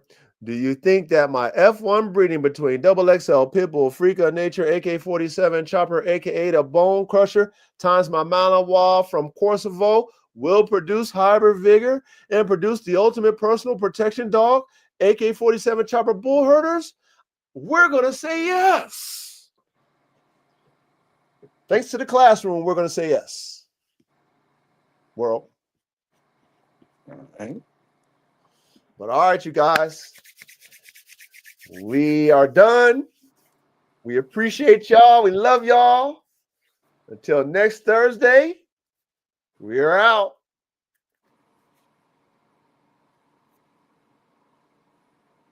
Salute, ready? Salute, coach. Salute, chat. Yeah, salute, chat. Thank y'all for showing up in the classroom. If y'all missed it, hit the rewind button, man. You know what I'm saying? Y'all coming in late, hit that rewind button, that replay, man. This was a great cook-up. Check it out. Check it out, man. We broke everything down, man. Peace, Acquisitive Dejena, all of my brothers, Chris, everybody, you know what I'm saying? Bill, everybody, all y'all, man. Abla Bang Bang, Marcus, all y'all, man. Peace, man. Much love and respect. We out. All right. Peace. Peace.